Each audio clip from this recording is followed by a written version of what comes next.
What up, boys? We're back. It was a absolute movie week in the sports world. Absolute movie week in NFL. College football went crazy on the last week, and College then basketball. college basketball. The playoffs. The college football playoff got announced. The bracket, and also like the bowl games and stuff like that, and then some news around that. And then just a bunch of kind of playoff shifting, seeds shifting, The meaningful games Yeah. in the NFL. I mean, we're kind of getting to that point in the NFL, right, where it's like every game now kind of means something, especially at the state of the NFL, right? I think the NFL is just in a really good spot where it's like I think it's a good spread out of talent. Yeah, like a lot I of feel teams like are good. a lot of teams are pretty much over that line of like, okay, they're decent. There's not a lot of just like slap them in the face shit teams. Like there's maybe like 3 or 4 that are like really bad that you're just like, okay, they can lose at every game actually. But other than that, I feel like pretty much they still put everybody up a else. fight every Exactly. once in a while, and they It's get like that make you win. you have teams like the Raiders that are really bad and non-competitive at all, just get beat every game. But then you have a team like the Cardinals that are like, they get beat every game, but they also have like insane talent, Right. and they can put up points and yards and things You like better that. not turn the ball over too many times. Exactly, like they could beat you. They beat Dallas not too long ago. You know what I mean? So it's really crazy to see. And I think that's what's making it exciting now. Because even though you have a team like a Patriots that's like on 11-2, it's like you have teams like Jaguars, Texans that are humming. Chargers still have a good record. Like Bears, Lions, Packers, all these teams. Even the Rams, like they just lost to the Panthers, and the Panthers are like low key still in the mix, and like they're especially like, with the Bucks, right? Like you know what I mean. So it's crazy right now. So it's just a great time to be a sports fan. Great time to be a fan of football, especially, but just everything, And this is why we do this, because we just love talking about it and sharing our mind. But first thing we wanted to get into was definitely the college football playoff. I have a picture of the bracket. So we just pulled the bracket up on the screen. So the teams that got in: JMU, Oregon, Texas Tech, Alabama, Oklahoma, Indiana, Tulane, Ole Miss, Georgia, Miami, Texas A&M, Ohio State. So those are the 12 teams. And some nice matchups. Some nice matchups in that first round. You got JMU, Oregon, Alabama, Oklahoma, Tulane, Ole Miss, Miami, and Texas A&M for that first round. I mean, I just want to start it off like shout out Tulane. For Honestly, sure. like we're Louisiana boys, and since we've been here, like it's almost been like we've been seeing the rise low key. Like Right, like first every year they look good. At first we were here, we were like, okay, like they're kind of like like they're sneaky. Right. And then like last year they had actually a good year, just like kind of flew under the radar, and then this year they kind of put it all together. Their quarterback was playing really good, and things like that. Really Their good defense played good. And then they were starting to win some of these like meaningful games, and it's just like Tulane gets in. Like, I mean, this is a crazy year. And then also to see a JMU on there. See, this is why I kind of like the new playoff system. For sure. Like, there's definitely sure. bugs in it, and it's not 100% where it needs to be. Like, It's always better for there to be more opportunities like that. Exactly. Yeah. It's always better to have more teams, because then even if Tulane goes in there and gets like walked down, whatever, or JMU, like they're, it's still cool to see more teams get a chance, and you just never know who gets hot at the right time, Right. and it causes for like that Cinderella story, that whatever, because you really just never know. They could line up and have a good day. You know? Tulane against Ole Miss, no Lane Kiffin. Right. Honestly, Honestly, I think Ole Miss is going to be playing for something, and that's kind of unfortunate for Tulane, because We'll see.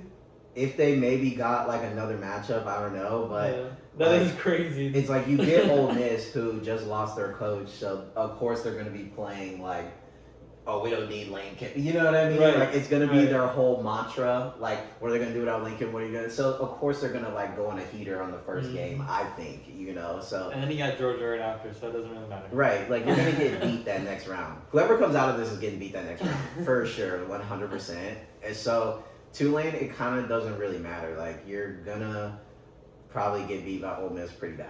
Yeah. Like, you know, I just Those think they're top gonna 4 be teams are pretty damn good. Yeah, I think it's Now I'm like looking at the bracket, like there is a pretty decent little margin between There is.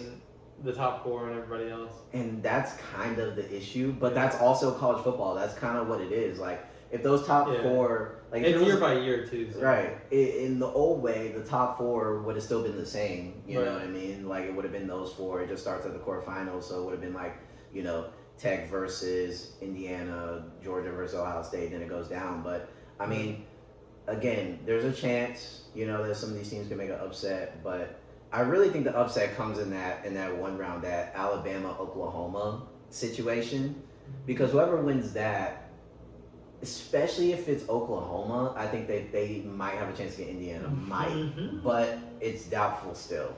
Like, Indy going all the way. They have to. Perfect season. Yeah, because I mean, you beat Ohio State, it's a good game. Got to. And then you have the Heisman probably on your team. So, I don't know. Like, it just kind of looks like it's their year, but I don't know. Got to. Come on, Hoosiers. Come on. I think Oklahoma might be able to do something, though. Because their quarterback's pretty good, too, I think. Yeah. You know? I mean, they're obviously all the other teams are really good, too, but Right. we still need the Indiana to lock in. I mean, Yeah. Texas Tech after in the semis, if they win their game, too. Which, Right. I mean, they look pretty. They look good, bro. Yeah, Texas they look Tech pretty was beautiful. good. But they have JMU or Oregon. I mean, like, either way, I really don't see those teams being able to beat Tech. No. And I see A&M. I think they make it out this first round easily against Miami. I don't think this is I don't know, bro. I think Reed just goes crazy on Miami and cooks them, and then I think they're finished versus Ohio State. Who's your pick out of all these teams? Like, who are you picking right now to win the national championship? What do you think?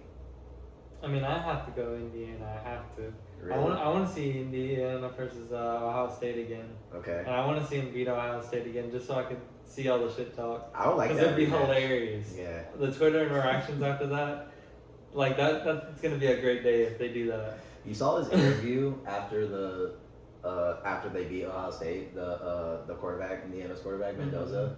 His interview, it was like everyone chopping on it because it seemed like it was like so fake that he was like crying like, this is what we do, like, you know what I mean? So it was like everyone was like, all right, bro, like, what are you trying to like accomplish? Like, that was so fake. Like, just be genuine and just be like, yo, we won the game. Like, you don't have to like add this extra emotion to it and stuff like that. It's a big game though. Right, I get it. It was a big game, but the way he was crying, like, it wasn't like real. You know, it was like when a girl on TikTok trying to like gas up her like breakup story on TikTok, like, so yeah, he like, it was like that, you know, and it was just like, all right, bro, you could just be like, it was a good win. It's like, okay, the camera's off. Right. Like, he's like, we done recording? Okay. Thank you. Like, honestly, my pick, I'm gonna go away from that. I think I'm gonna go with Texas Tech, honestly. Like, yeah, I mean, I think the top side wins. Right.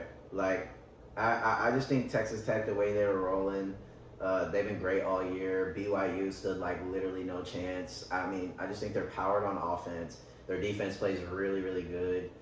And, I mean, they can just score with the best. I feel like they can play any type of game, which is what keeps them in. Like, they can play a real high pace, back and forth. We've seen them win those. But they can also like grind it out and, like, you know, play with that kind of speed too. So I think they really match up well with anybody. I would take Texas Tech right now if I had to put my money on it to win it.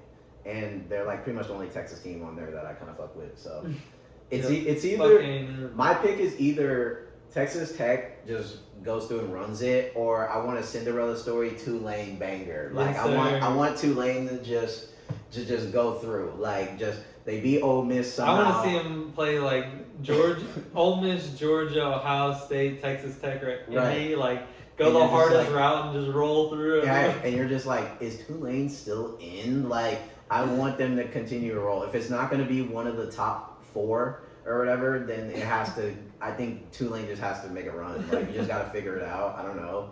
Like, it's going to be James Madison. Right. Like, one of them two, honestly. But fuck James Madison. Just Tulane either has to show up or Texas Tech time. You know what I mean? Sir, Green Wave. But I like this college football playoff. I think it'll be really good. But before we go off of that, What do you feel about the Notre Dame backing out of their bowl game because they didn't make the college football playoff? Like, what do you feel about that? I mean, Notre Dame always wants to make their own rules to everything. Right. Like they want to set the schedule how they want it and everything. So fuck them. If they don't want to play their game, then they don't want to play their game. Yeah. But I mean, does it really matter? Who was really going to be watching Notre Dame play anyway? Right. They let us down matter. all year anyway. Right. Anytime you tapped into the game, it was boring as hell. Like. And they probably beat BYU, or I guess, you know, and maybe it's a decent game, but I still think it's kind of, I think it's kind of childish a little bit. Yeah, definitely. You know, you've been a top. You're a prestigious college school. team. Yeah, like, you know, and everyone knows your name and things like that. It didn't go your way this time. You didn't get picked for the playoff, and maybe you feel like you deserve to, and that's fine. Like they obviously they have an argument, whatever, but. I just feel like you can't just fold up your hands and fold up your arms and just go away. Yeah, like up out. Yeah, like that. To me, that's crazy because like some other people made this point where it's like, you know, there's seniors that aren't NFL guys that, you know, are probably going to go into a career and stuff like that soon. Rudy? You just robbed them out of their last game. Yeah. You know? Maybe people in the band that were going to travel, you know, and things like that, that this is their last football season. You just like strip them away of like just one last game, even though it's like, okay, we know we're meant for a bigger story, but I mean, so what? Yeah, everybody like, wants an opportunity right. to play that last game. And like, who knows, like some junior that's trying to get his name in, like maybe some of the seniors don't want to play, some junior goes in and gets burned. Like that's kind of how Miller Moss, you know, got some of his shine at first, you know. And I just think that it's crazy to just pull out. Like, yeah. I think you would at least pay the respect, at least to the other school as well. Like, it's not their fault either. That so now they don't get a fucking bowl game. So. Yeah, now they don't get a bowl game. Yeah. You know, and BYU, I mean, they were just playing Texas Tech to potentially get in. Yeah. And they didn't get it either. They now probably they feel the same finish way. their season on a super sour note. Right, now they don't get a last game. Not just because you want to me, that's what I'm saying. It's like you're being a hoe to your school, and that's fine in its own right if that was like just affecting you. But now you're affecting like a whole nother program, and a whole nother program's kids, and a whole nother program's like staff and stuff for no reason. And I don't know. I think that's cowardly. I think that's cowardly out of you know, way more cowardly than they try to make Lane Kiffin going to like LSU. Like nigga, the time to get a coach is now. So it's like, I mean, there was no other opportunity really. If he wanted to change schools, he had to do it right then. It's not his fault. This is the timeline. But Notre Dame, yeah, that's childish, bro. You lame. I don't like that out of. I don't like that either. Notre Dame. They're just salty because Indiana's the #1 team in the state. Right. Fuck them. Who do you think is gonna be the Heisman man? So we got Jeremiah Love, Fernando Mendoza, Diego Pavia, Julian Sand, the Ohio State guy. Yeah, he's super mid. I don't know why he's even on there. I really don't. Like, you know what I mean? I would put the like North Texas quarterback on there. Right. Or somebody like that has shown me something. Right.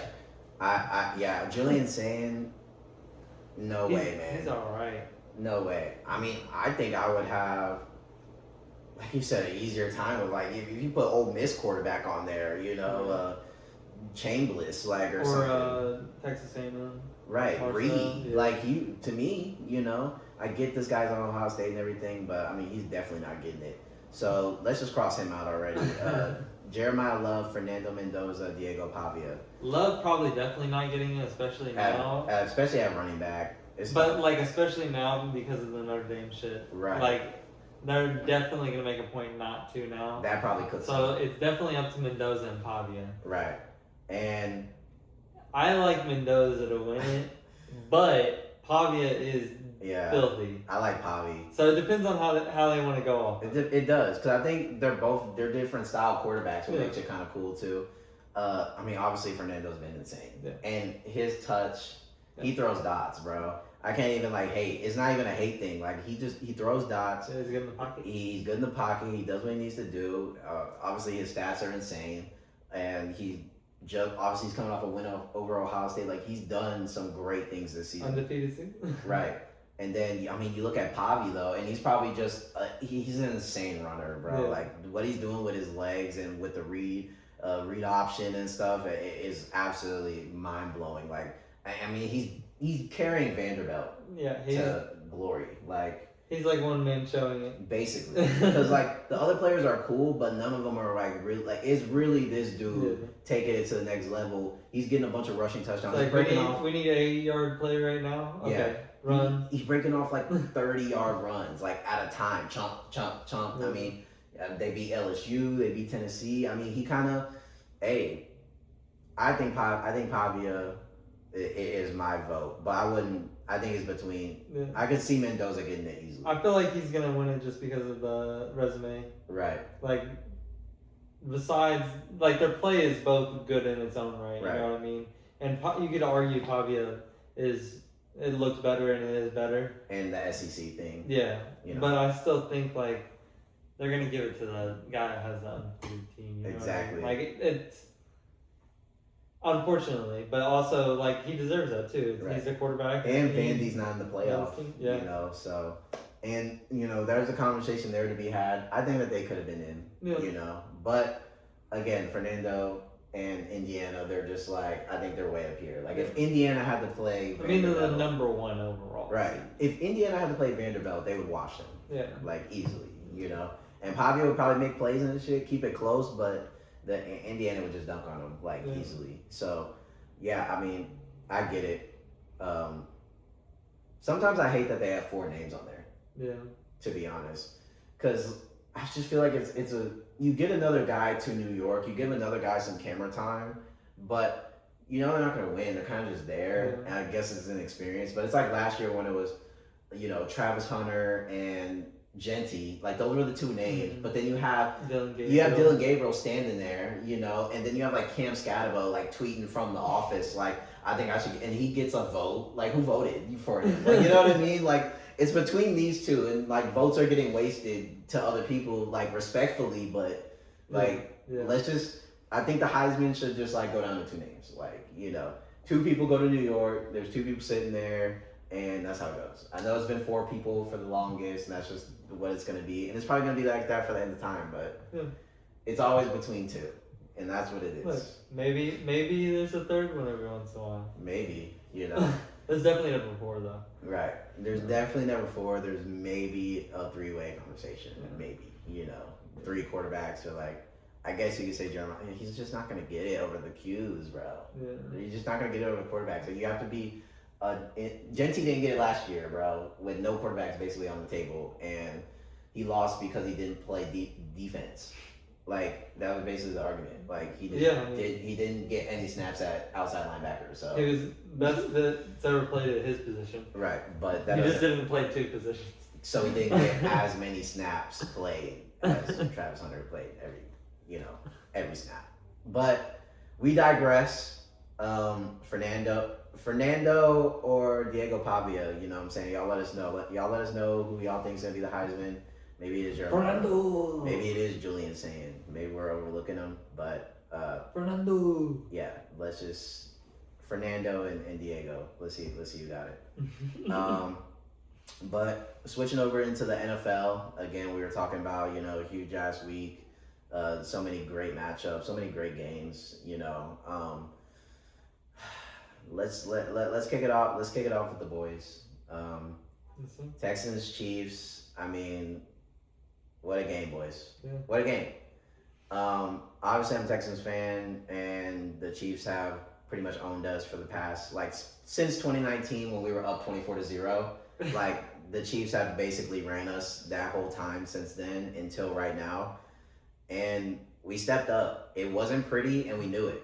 Here's what this Texans Chiefs game was. It was honestly 2 gridiron defenses playing together, and it was just who was gonna make a couple more plays. It really was. And sometimes games are like that. Like they're trying to say, which the Texans offense isn't all world. I get that. We're not some crazy thing. But at the same time, they're like, oh, well, I don't know. Like, they're kind of trying to base the Texans offense off of this game. And I think that it's hard to, just because the Chiefs defense was playing out of their minds. They were trying to keep the Chiefs into this game. Elimination game at home. Yeah. Bro, they were going crazy. Especially once the second half started.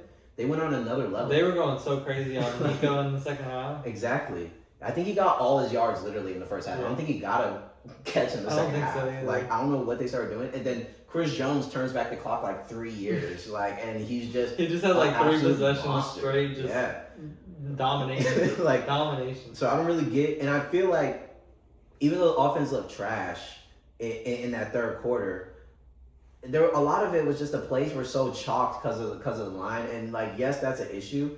But I feel like Chris Jones also being a defensive tackle is kind of what makes it hard too, because he gets right up the middle. Yeah. So I don't really think the outside guys are really doing much, because Stroud was able to go outside and make plays a lot. Gelati was all over the field.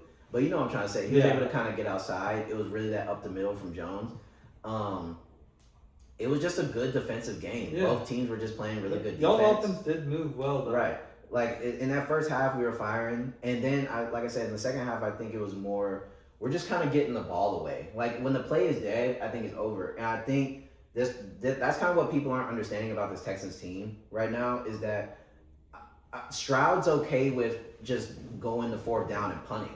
Right. Because you're not going to, our punter's really good and pins the defense back a lot, inside the 10 a lot.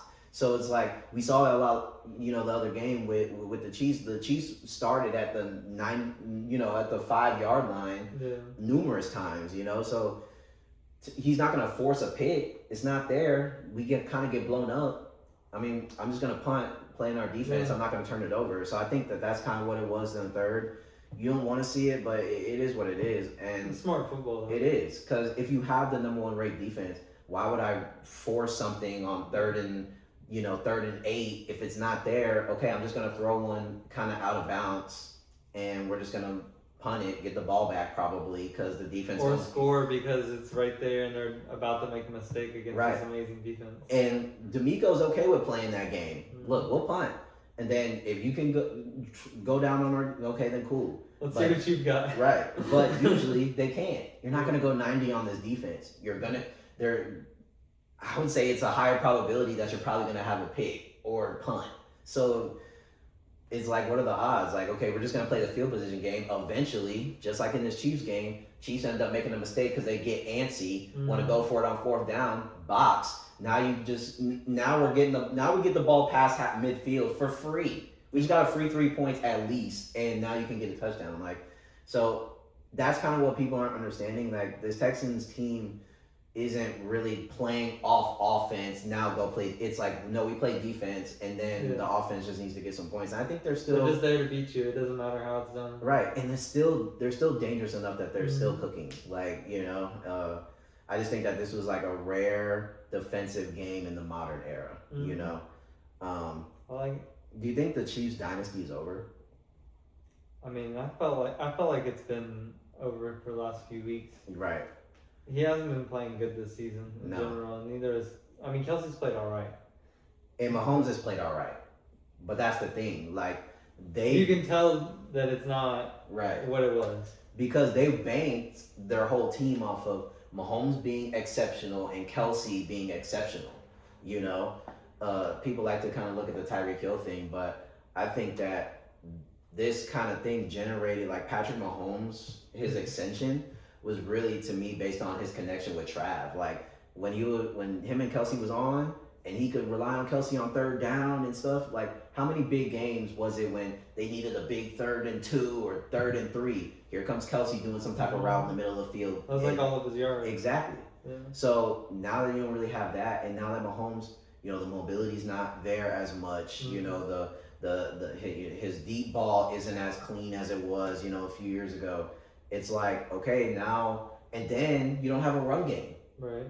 And Rice is good, but he's not saving you.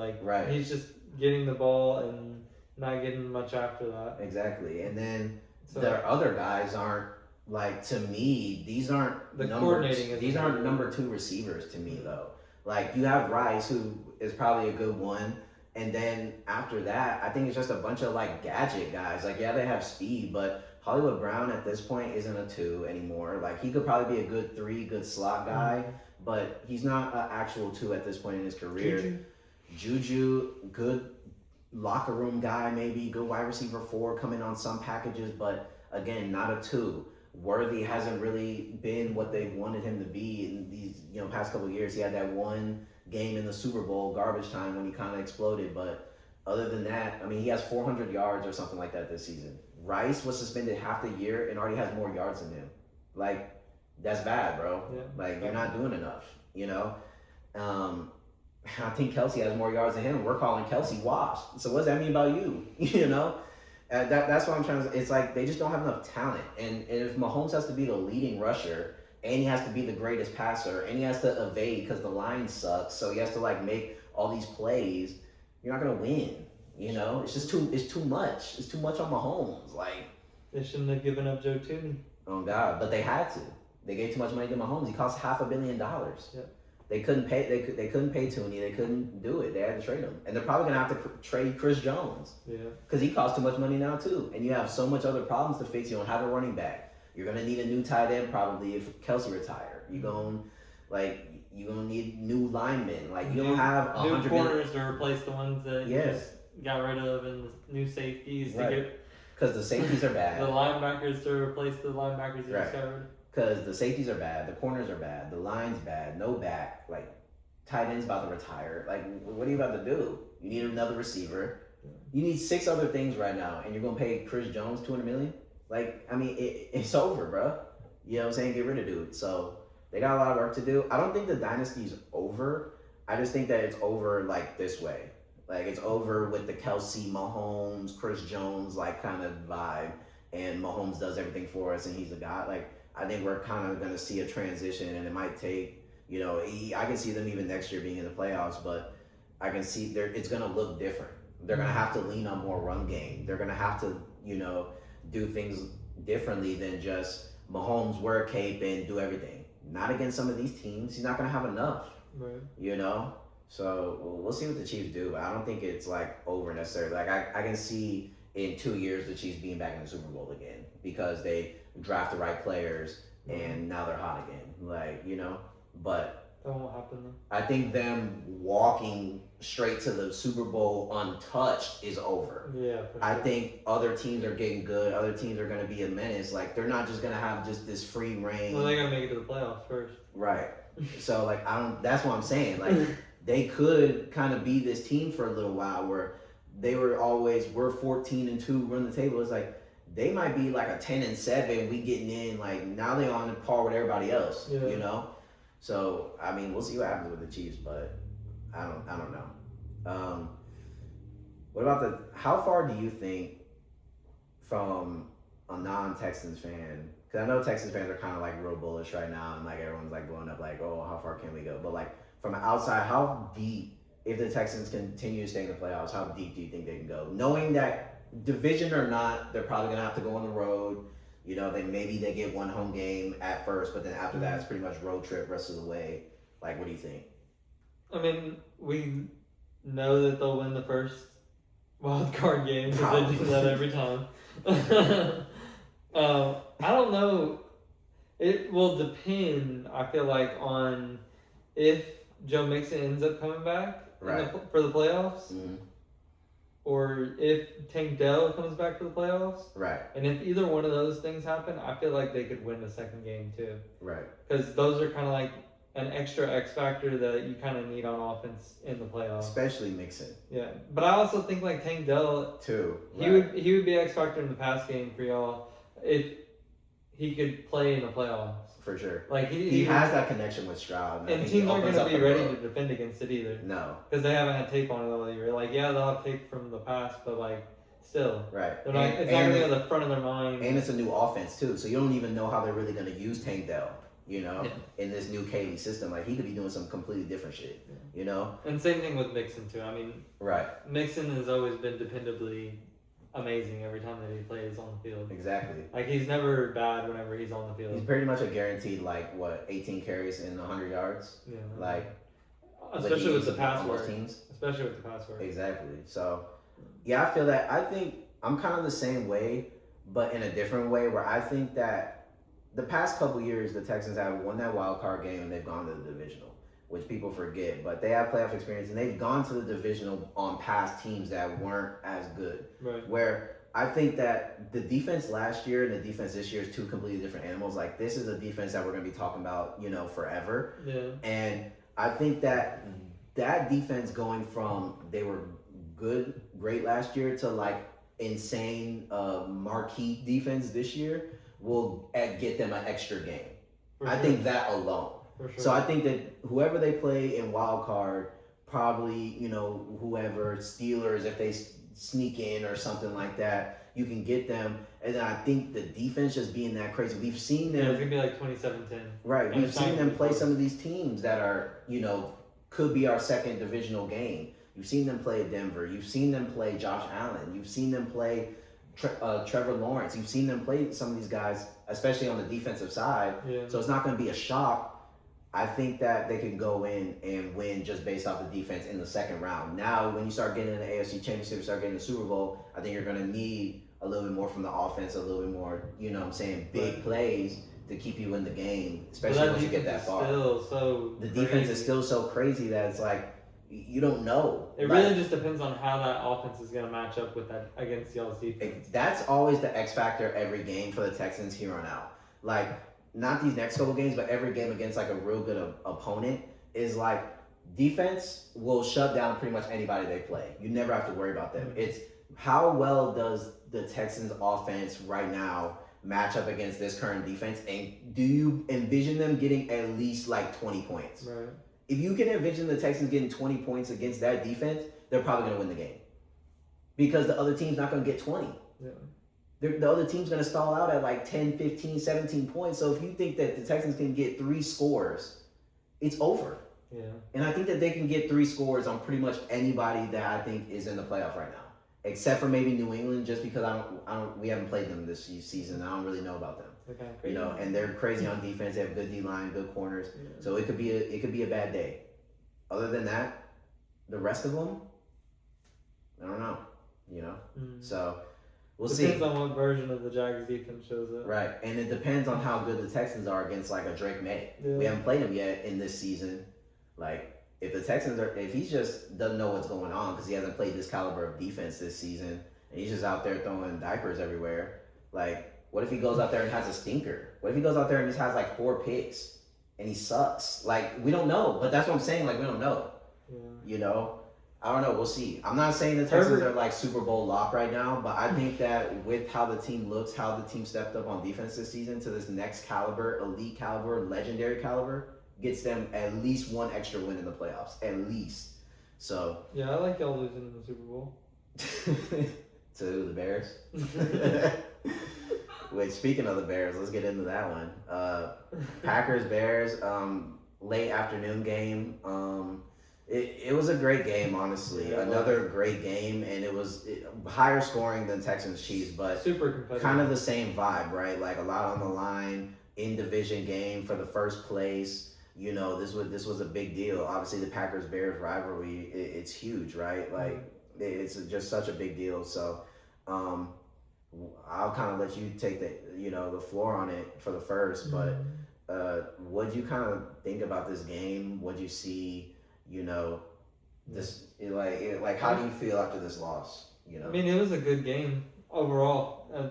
It was like a fun game to watch. The offenses both look good. The defenses both look good. Right. I mean, they clearly had us in the first half, and you don't like to see the team starting off so slow. Right. But I mean, we kicked ass in the second half, and it was our game to lose. The final play was a touchdown or an interception. It ended up being a bad throw and being an interception. So, I mean, I can't be mad at it. I can be frustrated, I guess, for that game, but I mean, our record speaks for itself, and the team is looking better. And bro, Kyler Gordon got hurt in freaking warm-ups before the game. That's what happened? Yeah. I was wondering all day where he... Yeah, I was like, what the hell? Where is he? Like, where is he? After the game, I was like, I saw it on Twitter.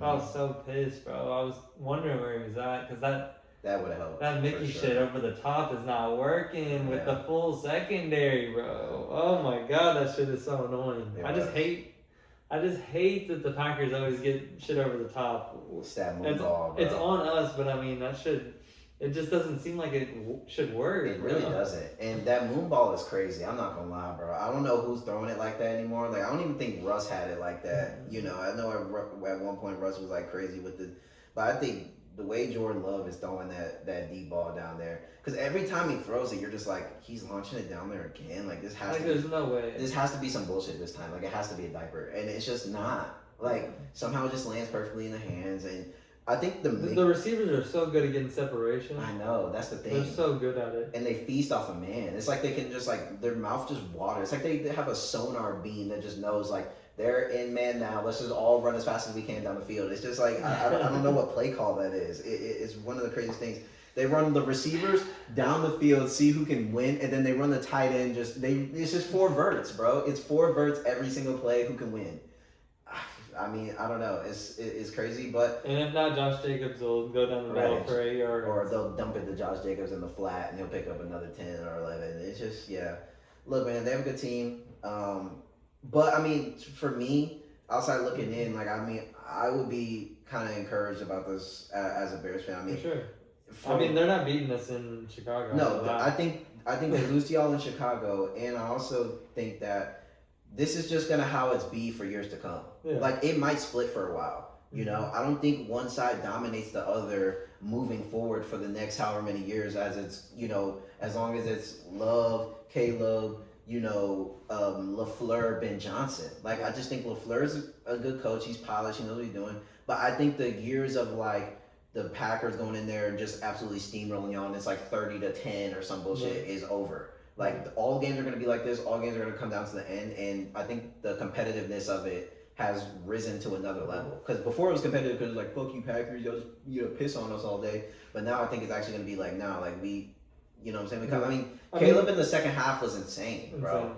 Like all those throws were like, and Stroud too. Right. The whole game, both of them were just on point, just cooking, just having absolute lasers and saving the team. Like I mean, some of those throws that Caleb made at the end, that won the Loveland when he's running around. I mean, he is the best quarterback to me right now as far as moving out the pocket and still having eyes downfield and being able to like hit these throws on the run and stuff. Especially to me, bucket one. He's number 1 right now. And I mean, this dude, his arm talent is insane. And some of them throws, the Loveland one, the Zacchaeus one for a touchdown, where he basically just ripped it so fucking crazy that it went through the Packers dude's hands into Zacchaeus' hand, back of the end zone. Like that's a dot as the dude's falling down. Like that's crazy. And the Luther ball too. The Luther ball where he just in rhythm. 4-step drop, get it to Luther and give him a favorable ball that he could catch and still get some more yards. I mean, he's getting better every single time. And like I said, it came down to one play. It was 4th down. He wasn't going to be able to run. DJ, everybody wants to say DJ. By the time DJ broke, the ball was already about to leave this dude's palm. Like, what do you want him to do? Like, double clutch it, then fumble? Like, dude, stop. He's not going to be able to stop and get DJ breaking that late. He just threw it late to the back. So he just threw it late to the back, and it's 4th down.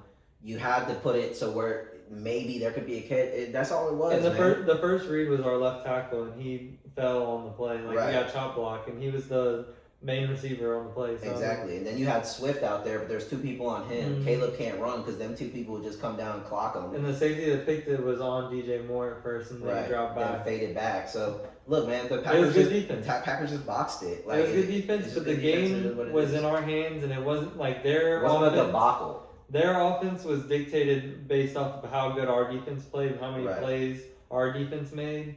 And then the offense was dictated on how good our offense was and if we made plays or not. Like, the whole game was dictated by us. It wasn't dictated by the Packers. Exactly. And that's what I like to see.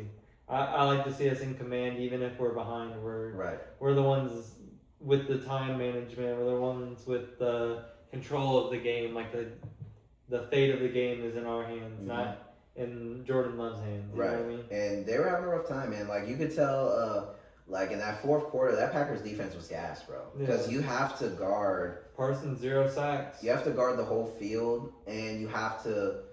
it's just a lot of running around when you're dealing with Caleb and the Ben Johnson and the different plays, and they're doing different motions and stuff. Then you have to guard the run heavy, and Manungai, he's running hard as fuck. Like... by the time you get to the 4th quarter against the Bears, bro, you're probably gonna be warm, a cold dude. game too. It's cold, like you're gonna be gassed. So, I think the Bears did a good job. You know, I know there is no like good loss, quote unquote, but I mean, I think that this is kind of just it was just one of those losses. Like you know, Yeah, you I play mean they had to good get their game, get back whatever. game. We beat them the last time in Lambeau. Right. They get Ben Johnson talked shit to him when he got hired on, so they just had to get it. They just had to get the one, but we'll get them in Chicago. He did throw a little dig, but I respect it though as the Bears coach. You kind of have to come in and like command as you're going to beat the Packers, like you know what I mean. So I respect it. I respect Ben. But no, it's fine though. We got him. The Bears are going to be fine. They're still going. And we got Shadur's bum ass next week, so right. And I think that he's gonna have a rough time. You know. He might throw a few picks. I'm sorry. He's gonna throw a diaper or two. You know it is. Against the team that makes the most turnovers. Right. He's gonna throw a pick or two, like for sure. He's gonna throw a pick or two. But he's not gonna quit, and that's kind of the annoying part. Is that y'all could be up 21-0, and this dude's still gonna be trying to laser the fan in like over the top. Like you can't fall asleep ever because he's not even playing for the Browns right now. Like he is, but he's playing for Shador. Like he's trying to run this shit up. Yeah, like he's like even if I'm not here next year, I'm gonna be somewhere. A Vikings mouth is watering right now. I dare them to go back to Dylan Gabriel. They're gonna make the call so quick. Yeah, we'll give you Shador. What do you want? We'll give you McCarthy, Bosner, everybody else that's in the quarterback room. Like, I mean, dude, it's crazy. So yeah, I mean, I'm not worried about the Bears. They're still gonna be in the playoffs. They're still gonna be like fine, and they're probably gonna beat the Packers when they play in Chicago. And the Lions when we play them in Chicago. Right. So it really doesn't.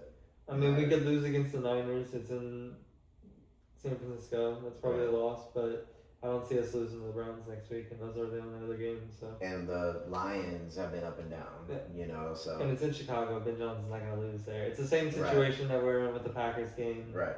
We play them in home now.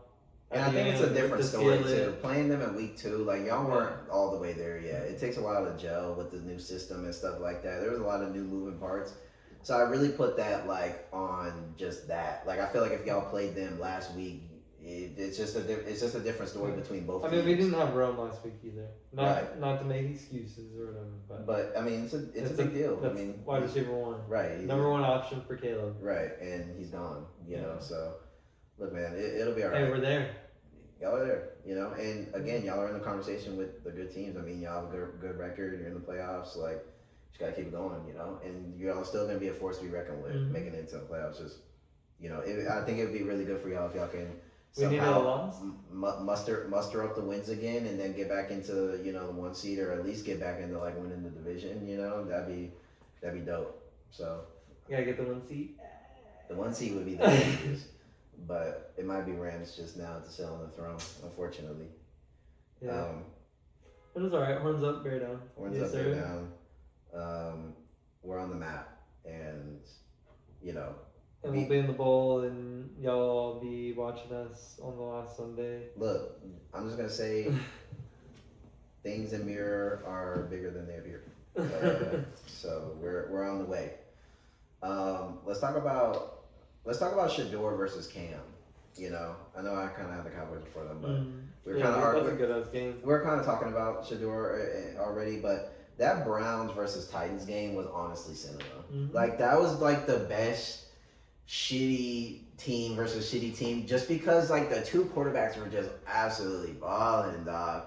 I mean, and then you were getting primes out of like people that hadn't done shit all year. Like it's like both teams knew how big this was for Cam and Shador. Like all of a sudden Tony Pollard's running for like 1,000,000 yards. He has 2 touchdowns. He's like Barry Sanders now. Like what the hell's going on? Harold Fannin is the Gronk. Like, you know, it's like what's going on? Jerry Jeudy is insane again. Like I mean, it's just ridiculous, bro. Like I mean, what did Shador have, like 360 or something like that? He had like 4 touchdowns. Yeah, he had like a rushing touchdown. Like, hey, I'm not gonna lie. I don't know, bro. He might be who they have to stay with for a while. Like, they announced him the starter. They said he's gonna be the starter for the rest of the season. But honestly, it would be insane to me to think that they're probably gonna go into the season with another QB. I mean, who are they gonna go back to? Deshaun Watson? No. Like, Deshaun Watson, we don't even know if he's gonna, like, first of all, he was asked when he was playing, and he tore his Achilles twice in a row, like, re-ruptured it. Like, how are you gonna even confidently go back to him thinking that he's gonna be good again? Shador looks good. And Shador looked. I mean, he looks better. He looked better last week than he looked had. better than last week. And granted, it is against the Titans that are not a good defense by any stretch of the imagination. Yeah. So I'm not saying this is like a real test, but like. But you can see he can do it. You can see that he can play. Yeah. He definitely belong in the game. Mm-hmm. You know what I mean? So. I mean, I think he's better than Gabriel. He's better than Deshaun. Don't even get me started on Pickett and the rest of whoever else, you know? What's the option? I mean, they're trash. Like, maybe they can get Mendoza or one of these other guys, but I don't know, bro. I think you just kind of stick with it. I think the fans are fucking with it, too, obviously, because he's just such a star on his own. Like, I think this is kind of the guy. And he's just not a bad guy, which I think is what you need right now. After doing the Deshaun thing, it was kind of a dirty move. And then it's just like half the fan base didn't really fuck with it, and it's kind of like this weird energy. Like, I think to scrap it clean and to go with Shador, where it's like, yeah, he's kind of his own thing, but he's honestly been pretty respectful and stuff, like in the press conferences, like things like that. He's showing up, he wants to win, like not speaking bad about anybody. Not speaking bad. He's a God dude. You know, he's always thanking God and things like that. His dad's cool. Like, I don't know. I would just roll with it for a little while and let's try to fix some other stuff up. You know what I mean? Maybe get a couple more receivers, get the offensive line back going. Jeremiah Smith. I mean, they have it though. This draft for them was actually crazy. If like they stick with Shador and he's actually continues to be good, Fannin, Isaiah Bond, Mason Graham, Judkins, Sanders, potentially your whole offense in one fucking swing, and a star D tackle that's gonna be insane. Samson too. And that nigga's crazy too. Like, he's like honestly insane. Like, he's catching every pass, going like 90 yards. Like, dude's crazy. Like, you just might have flipped the whole team in one draft by accident. And like, by trolling. Right. Like, you like if you didn't pick Gabriel and you picked another player, like you would have been nastier, dude. Like, I mean, they you could have wasted a pick. Yeah. You could have wasted a pick. You could have gotten somebody else. You could have gotten a kicker or something. Right. And I don't know, bro. I just think you roll with this, get a couple more picks. You still get Myles Garrett. Like, you convinced him to stay. Like, how? Like, dude, I think they have to try something. They have to try to draft, get better, and I think you just see what you got from week one. Give him a full offseason as a starting QB. Let him get all the reps. Go full in. Don't even do QB competition. Let's just say Shador's our guy moving forward. And maybe he's not in 4 years, but who cares? For right now, just commit. Be like, we're going with Shador. He's our guy. Maybe they bring in somebody to troll like Jameis Winston or something. But like, other than that, this the guy. Let's go with it and let's just see what it goes, bro. It sounds like that's what they're doing, though. I mean, what's the worst thing that's gonna happen? We're gonna be trash again for the 15,000th year in a row. My God, I mean, it's not that scary. You know, you suck anyway. Like, you might as well give it a shot. It's the most fun that we've had watching. Now they're gonna do that, but with Gabriel. Right. Yes. Gabriel's probably gonna be like shipped out. You know, I don't think you can keep both of them around. For the Vikings. Yeah, Vikings. Please, Vikings. Or maybe Indianapolis Colts. Lows. They're in fucking hell right now. They just signed fucking. They'll be fine with Danny Dimes. I mean, he'll come back and sync it up. Yeah, he'll come back, but they got a lot going on in that QB room, bro. But what do you think about Cam? I mean, Cam was crazy too. Yeah, I mean, he had to prove that he was number one for a reason, right? And he went against the harder defense. Yeah. Like, he went against Myles Garrett and all them guys. That's been like, I mean, they shut down Lamar Jackson. Lamar Jackson, I mean, he's been looking like shit, but you know what I'm trying to say. They shut down everybody. Right. Like, they go crazy on everyone, and he was able to outlast it and, like, go crazy. You know? I like Cam. Yeah. I think if the Titans can get serious, like, he can actually be, like, disgusting. And Alec Ironman was nasty as fuck, too. Ironman's good. Restrepo's good when they decide to play him. I think Chigo Okonkwo is underrated. Like, I think he's a really good receiving tight end. Spears is really good, too. Spears is good. Like, you know, Pollard's mid is fun. Pollard's mid, but I mean, I guess every now and then, if he wants to try to act like Derrick Henry, then sure. But you just don't know. Like, I think it's like Chuba Hubbard. Like, right. It's like I'd rather just go with Rico Dowdle. Yeah, me too. So I think if they can get serious, they can be a threat in a year or two, and that sucks for me because it's in my division, and my division's already getting harder. Yeah, it's a good thing they didn't give up a lot during the trade deadline because they had a lot of players that were like suspect to going. I think they're definitely a couple years out, but if they get serious, they can turn around quick. Because Cam definitely has that that mentality. He wants to win, bro. They could, if they draft right, they could be like a 6-7 win team next season. Exactly. They could have like a Panther season next season, where it's like they win some games, but you know they fall apart in some games. They're just kind of figuring out how to win, like what to do. They got to get a new coach in there because I think they fired their like main coach or whatever. But we'll see. We'll see who they get in there. If they get like a, I mean, like what if like a fucking Mike McDaniels or like a Dabble goes down there, bro? We're fucked. Yeah. Like that dude's a free eight. Like the Giants just gave up on this dude for free. They're about to get like the best drafter and talent developer and offensive mind currently available for free, dude. Because these dudes are fucking idiots. Like that's insane. Okay, so they get Dable and they get Mike McDaniel as the OC. I think the no, because Dable. The Dolphins gonna keep Mike McDaniel now, low key. Yeah, he's gone like starting to smooth. He's gone 5-1 the last 6. Yeah. They're cooking, low key. Do they have a chance to make the playoffs? They're technically in the hunt, right under Kansas City, at 6-7, both of them. They're gonna make it before the Chiefs, honestly. I mean, they're hotter. Yeah. I mean, A-Chain and Waddle alone, and their defense is. And Tua sneakily kind of stopped throwing diapers. Like, I mean, A-Chain's the reason they're winning the game, obviously. But I mean, it's hard to throw diapers when you're checking down and hitting off for 40 yards. Hey, but that's all you got to do in this damn. That's all they've been asking him to do. He's the one that wants to fucking fling it 1,000,000 yards and stuff. Yeah, we didn't ask you to do that. Okay? Yeah, just hit Waddle on the slant. Yeah, just hit Waddle and dump it to A-Chain, man. Like, stop trying to make it complicated. Yeah, Waller. You know?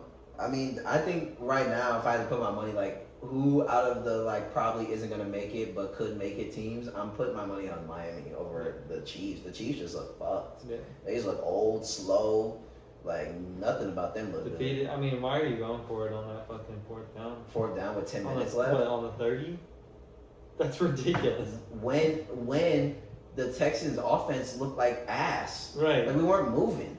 Like the whole 3rd quarter, I was kind of like sitting there like, this is kind of giving the making of that 24-0 game where it's like Texans jump out and lead early. You feel like you're gonna, close it. And then you just have this lull ass 2nd and 3rd quarter where you're just like, did we just not get any points for a while and Kansas City somehow like just won the game? Like that's what it felt like was gonna happen.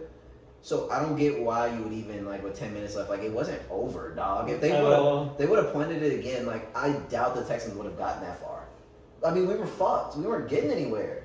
Like 3 points. Like yeah, bro. Like we were going punt. Like there was a couple of times Stroud saved the drive and we would get a fresh set and then still go out. Like I don't know what they were thinking, but yeah, the Chiefs look washed. Honestly, they just need a whole refresh. I did want to mention the part where Kelsey was sitting on the bench by himself after the fucking pick. That was lame, bro. I mean, Mahomes is over there sitting down, watching the iPad, looking over the plays. Like, you know what happened on the play. You knew that you just had 2 drops by your guy in a row. One of them led to the pick, and it wasn't on you. Like, why are you going and watching the tape when you're about to lose regardless? Yeah. And Kelsey's over here fucking, like, basically crying in the corner of the... And praying, eyes closed and down and stuff. It's like... And they show videos of Kelsey when some other teammates made mistakes, and Kelsey would go up to him and, like, give him hugs and, like, dap him up, like, you good, you good. And it's crazy that, like, no one came to the aid of Kelsey. Like, not even one person. Not like, one person. Even if Mahomes didn't do it, he wants to play like he's, quarterback and I'm got to stay locked, whatever the fuck you're doing. Like, which is bullshit. But let's say he wanted to do it, like, nobody else decided, like, not another coach. Chris Jones, maybe. You've been on the team for 1,000,000 years, seeing Kelsey do all this stuff. He just had 2 bad drops. You just saw it, and you wouldn't even, like, go over there and be like, hey, bro, like, smack his pads real quick. Hey, man, you good, bro? You know what I'm saying? You good? We gonna be all right? You know what I'm saying? Nobody went over there. They just showing the camera for, like, and it's not cutting. Like, they're just showing the camera, like, for just sitting there talking about a straight minute or 2, and then he's just like this, and no one's touching him. Yeah, it's like a humiliation ritual. To me, that was crazy. Yeah. I'm with you on that, too, because I feel like any other team, like, somebody would at least be sitting with them or, like, something. If Mahomes threw the pick, and it was a nasty diaper pick, everybody would be running over doing that. Kelsey would be sitting right next to him like, it's all right, bro, we just ain't have it this game or whatever. But for you to not come to your guy, Hall of Fame guy, he was there before you, bro. Like, let's just be honest. And he was cooking before you with Alex Smith, so it's not like you made him or something. Like, Kelsey was already good. We were already drafting Kelsey in fantasy before he got there. Yeah. Like, you know what I mean? Yeah, it's fucked. It's fucked. And I hate that for Kelsey, you know? And he's been playing good this year. He really has been. And that's another thing I hate, and I'm kind of glad that you brought it back up. is because they kind of have made this into like, just because he got boxed last game, they're like, oh, like Kelly's watching. I'm like, I think he has the most yards on the team. Yeah. And like, if you look at his like game log, he's been consistently he's good. had great games. Like, he's had games where he's had a like couple touchdowns, yeah. over 80 yards. Like, he has games where he's been cooking, and he's the only really thing that's been consistent about this thing, even with some of his drops, even with some of his things. We're not saying that about Goddard. Right. He's been the only one doing something half the time, really. It ain't been Worthy. You know, it ain't been Hollywood Brown, really. Juju fucks around. Like, I mean, this has really been your best player, and he's trying his best. Obviously, you can tell he's not as shaky and swaggy as he once was a few years ago, but I think to just be like, Kelsey looks so done, he's been trash all year, to me, that's just such a lazy take. Like, he's literally been fine all year. Yeah, he's been like a slow or slight dip, but because the offense isn't looking good. Right. Like, the whole team isn't looking good. He really hasn't been looking bad at all. Like, right. He just looks like an average to good tight end. Right. Like, he looks, you know. But he's consistent. Right. And a lot of tight ends this year haven't been consistent either. And, like, he's basically playing just as well as, like, a Ertz or something like that, you know? And it's like, that's kind of what tight ends turn into once they get older. They don't turn into, like... Yeah, they're not going to break check down for 60 yards. Right, like... They're going to... Like, have you seen the things with Komet recently where it's like he doesn't get any rack? He just catches the ball and falls right to the ground. But that's kind of what, like, older tight ends are like now. Yeah. They just kind of catch it in their... Possession guys. Or fight for a couple of yards. Right. You know, put your head down, get a few more, you know what I mean? Turn up field if you already catch it in slot. The situational catch. It's like, that's what they're there for. Right. They're not there to get 10 catches, 150. That's why what Kelsey was doing was insane. And that's why he's a Hall of Fame first ballot no-brainer. Because what he was doing in his prime before Pat and with Pat was like not... and unexplainable. He was literally playing receiver, 11 catches, 10 catches, 143 yards, 2 touchdowns. Like, just in every single gap of the zones. Right. That's not a thing. Like, Goddard has never been like that. No. Other dudes have never been that good. Like, that's not the point. Kittle's been close, but still not what Trav was, bro. Still not what Trav was. He just hasn't put it together completely for a whole season. Right. And you might have his stretch of, like, 6 games where you're like, damn, this dude kills nasty. But it don't look like how Trav doing it. I'm telling you, man, Trav nasty, bro. You know, so I hate how they kind of did him that last game, man, for real. Even walking to the locker room. Did you see the one showing him walking to the locker room? Mm-hmm. There's one that came like walking to the locker room. He's with some like random trainer. He's kind of like walking through because they have like a part where it's like kind of like the Dallas Stadium where you walk through and like the fans are like on both sides or whatever. He's like walking through and he's just like still just like, and it's like still nobody's really like around him or like walking with him. It's like you got some random trainer dude with him. Like, where you at, Pat? Yeah. Like, I mean, even Rodgers, like when they lost that last game with Green Bay, him, Adams, and Cobb were like walking through the hall together. Like him and Cobb were like, they lost the game, it's over, and he's with Cobb like, yeah, man, we lost this one, bro. Sorry, man. Like, I mean, damn, bro. It really don't take that much to be a good teammate. I don't think. It really doesn't. You know, literally just gotta be there, but whatever. You just gotta be there and pat your guy on the back when he's down. But I guess not, bro. I guess y'all want him to retire. They have their pat. Right. He doesn't need one. I guess y'all want him to retire, even though he's the only one that catches the ball when he can. I mean, damn. Right. He was gonna get exploded anyway, bro. Did you see who was like? You see the dude that like hit him afterward, like right after, like in the stomach area, like. Dude, he was fried, bro. He was getting cooked on. Like, if he catches that pass, he's just going to take a bigger hit. Nobody's saying anything about Rashid getting boxed all night. Right. And he dropped the ball, too. He got smoked. He's lucky after he got smoked, the ball just landed on the ground. Dude, he got fried. If he would have took, like, 2 more steps and then got popped, that would have been a fumble. They would have picked it up, dude. Like, he got absolutely killed. Yeah. And then he didn't do shit the rest of the game. Yeah, and he dropped the pass on 4th down. He was getting boxed by different corners. People. We just put different people on him. Everyone boxing him. Petrie, Lassiter, nigga, Aziz was on him at one point. like, I mean, this dude's not doing anything, you know? So, don't even get me started on the rest of them, you know? And Kareem Hunt is just terrible, man. I mean, like, he can't run. Yeah, we're not talking about Kareem Hunt needing to retire. Right. What about Kareem Hunt hanging up the cleats? This dude's getting outrushed by Mahomes on a bad knee. Like, yo, what are you talking about, dude? Yeah, dude, I hate how they did Kelsey. Fuck them niggas. Ravens, are they done? Is it over? There's still a glimmer of hope, huh? There's still a hope because the Steelers aren't good. They just beat them. And the Ravens have lost 2 consecutive games to the division, right? And they're playing the division again this week. Like, they just got to kind of fuck with these division games back to back to back. But they're not winning anything. And they're not...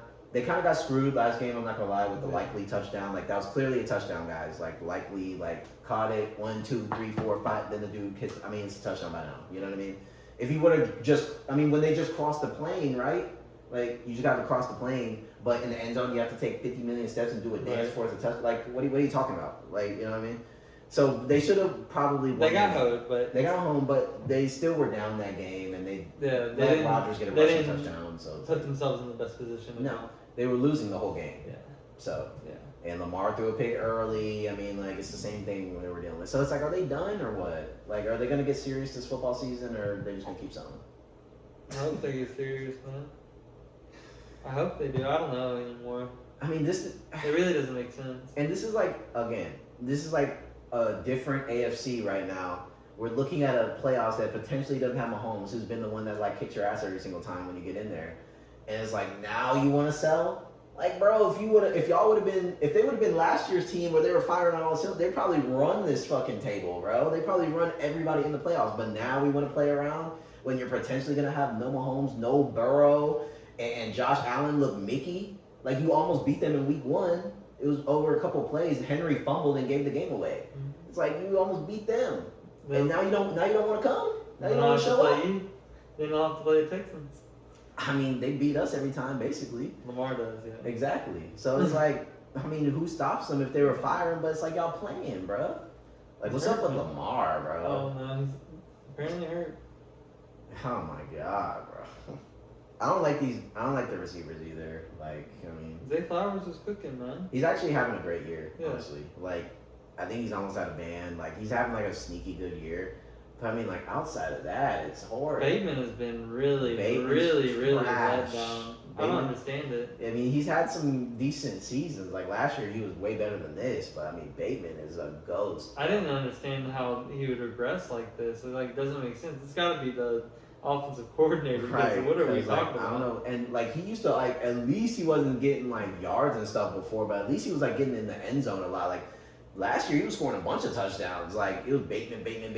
But he was always getting deep routes and stuff. Right. I feel like I'm not seeing him on anything. He would get like at least 3 or 4 catches, but a lot of them were like downfield, real big plays, and he would get the red zone shots. And it's like, now he's not getting used at all. We barely use Andrews. I mean, Hopkins isn't insane anymore, but they barely use Hopkins. Like, Henry's boxed. I mean, yeah, Henry's not going anywhere as good as he was. Yeah. You can kind of tell Henry kind of getting a little bit slower. Mm-hmm. Like, it's like Keaton Mitchell's playing really good though. Keaton Mitchell's playing really good, but you can he's still coming back from injury, and then he just got hurt again last game. Yeah. I mean, this dude stayed hurt. Yeah. So it's like, I don't really know what the plan is on offense. Like, how do you even like move the ball if you're not using any of these receivers? Lamar don't really want to run no more. Henry getting slow. Likely be wanting to get open, but it seems like his shit's limited. Zay barely get the ball. I'm like, who gets the ball? I just don't get it, bro. I really don't get the Ravens. I think all these teams in the AFC North could benefit from just getting like a new coach. Like, I think all of them are outdated, and that's why none of them like play really that good anymore. Yeah. Like, I think Tomlin's outdated. I like Tomlin. I respect Tomlin a lot. I don't think Tomlin's trash like how people think. Like, I think he's actually been crazy, even despite this like 10-7, like people laughing. I'm like, some of these teams have been trash. Like 10-7 with Pickett. You know what I'm saying? Like, some of these guys he's been having to work with ain't really been good on offense, and he's been able to get them at least somewhere. But I think he's outdated. I think Harbaugh's outdated, bro. Yeah. Not the Chargers one, the Ravens. This guy I think he's done, bro. I don't even think he's seeing the game right anymore. Like, you know what I mean?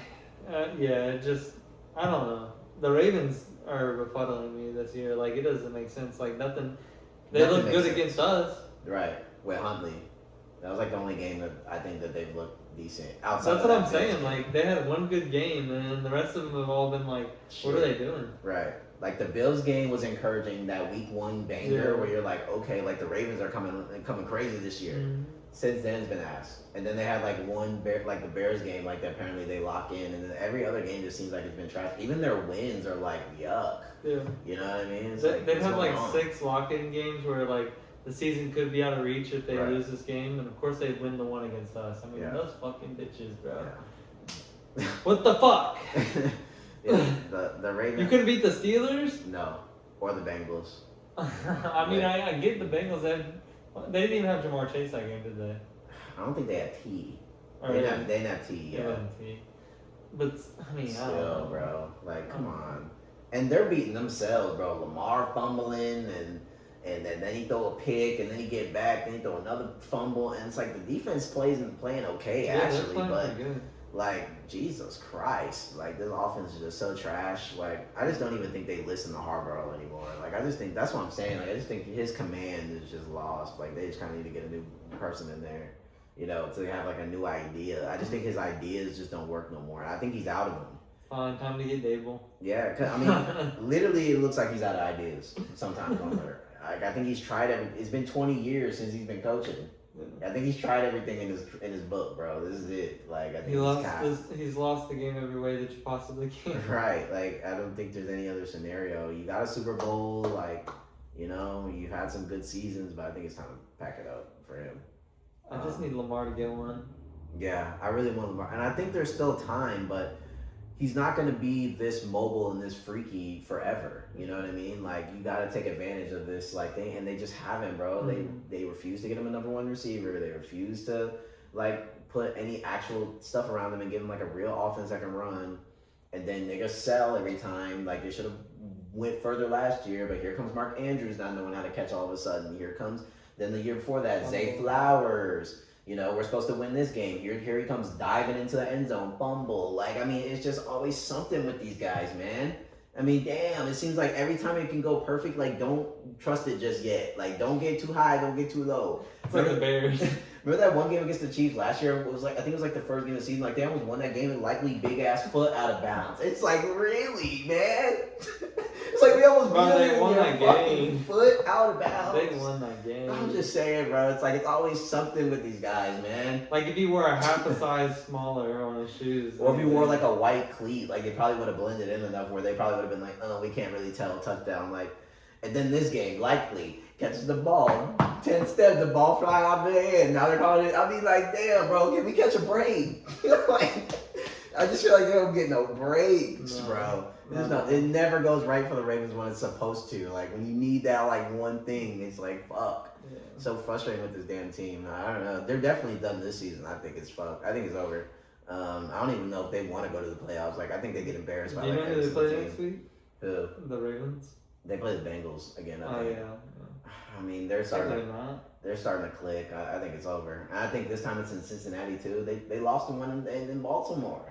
Yeah. That was the time. Jamar Chase might actually go for 180. Yeah, bro. They couldn't guard him last time. Like, yeah, it's over. It's over. Sorry, Ravens, it's done. Eagles, Chargers, that was last night's game, Monday night.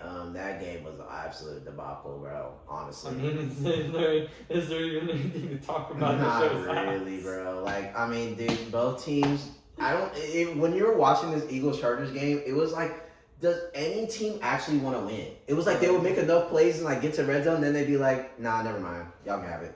I really wanted the Eagles to like look good, so just so it would make the Bears look a little bit better. Right, but they're like, bro, what the fuck? Like, Hurts, could you not sell so fucking bad? What are we doing, brother?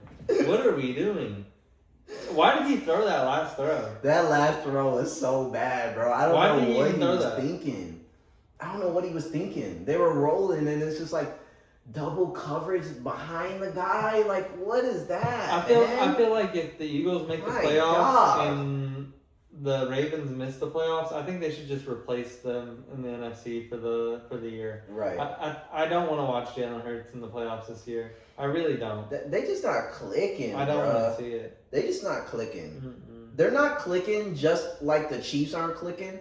But shit's like going their way sometimes that they've gotten like some of these wins, so they like actually still have a chance. But they've like looked just as lost at times as like the Chiefs do. Like sometimes they don't want to use Brown, then they do. Then Saquon's ass this year, but then he breaks off a run every now and then. But I mean, like, goddamn. We're not throwing it to Devontae Smith or Goddard. Right. Or we're not getting Goddard into the end zone. We're just peppering him down the field, and then we forget what we're doing. And Goddard, he's like low-key kind of taking a back seat because he's like unproblematic, you know? So he's not going to complain about like because I feel like Goddard is like actually like one of the last people on the team that like generally can we just win? Who fucking cares who gets the ball that much?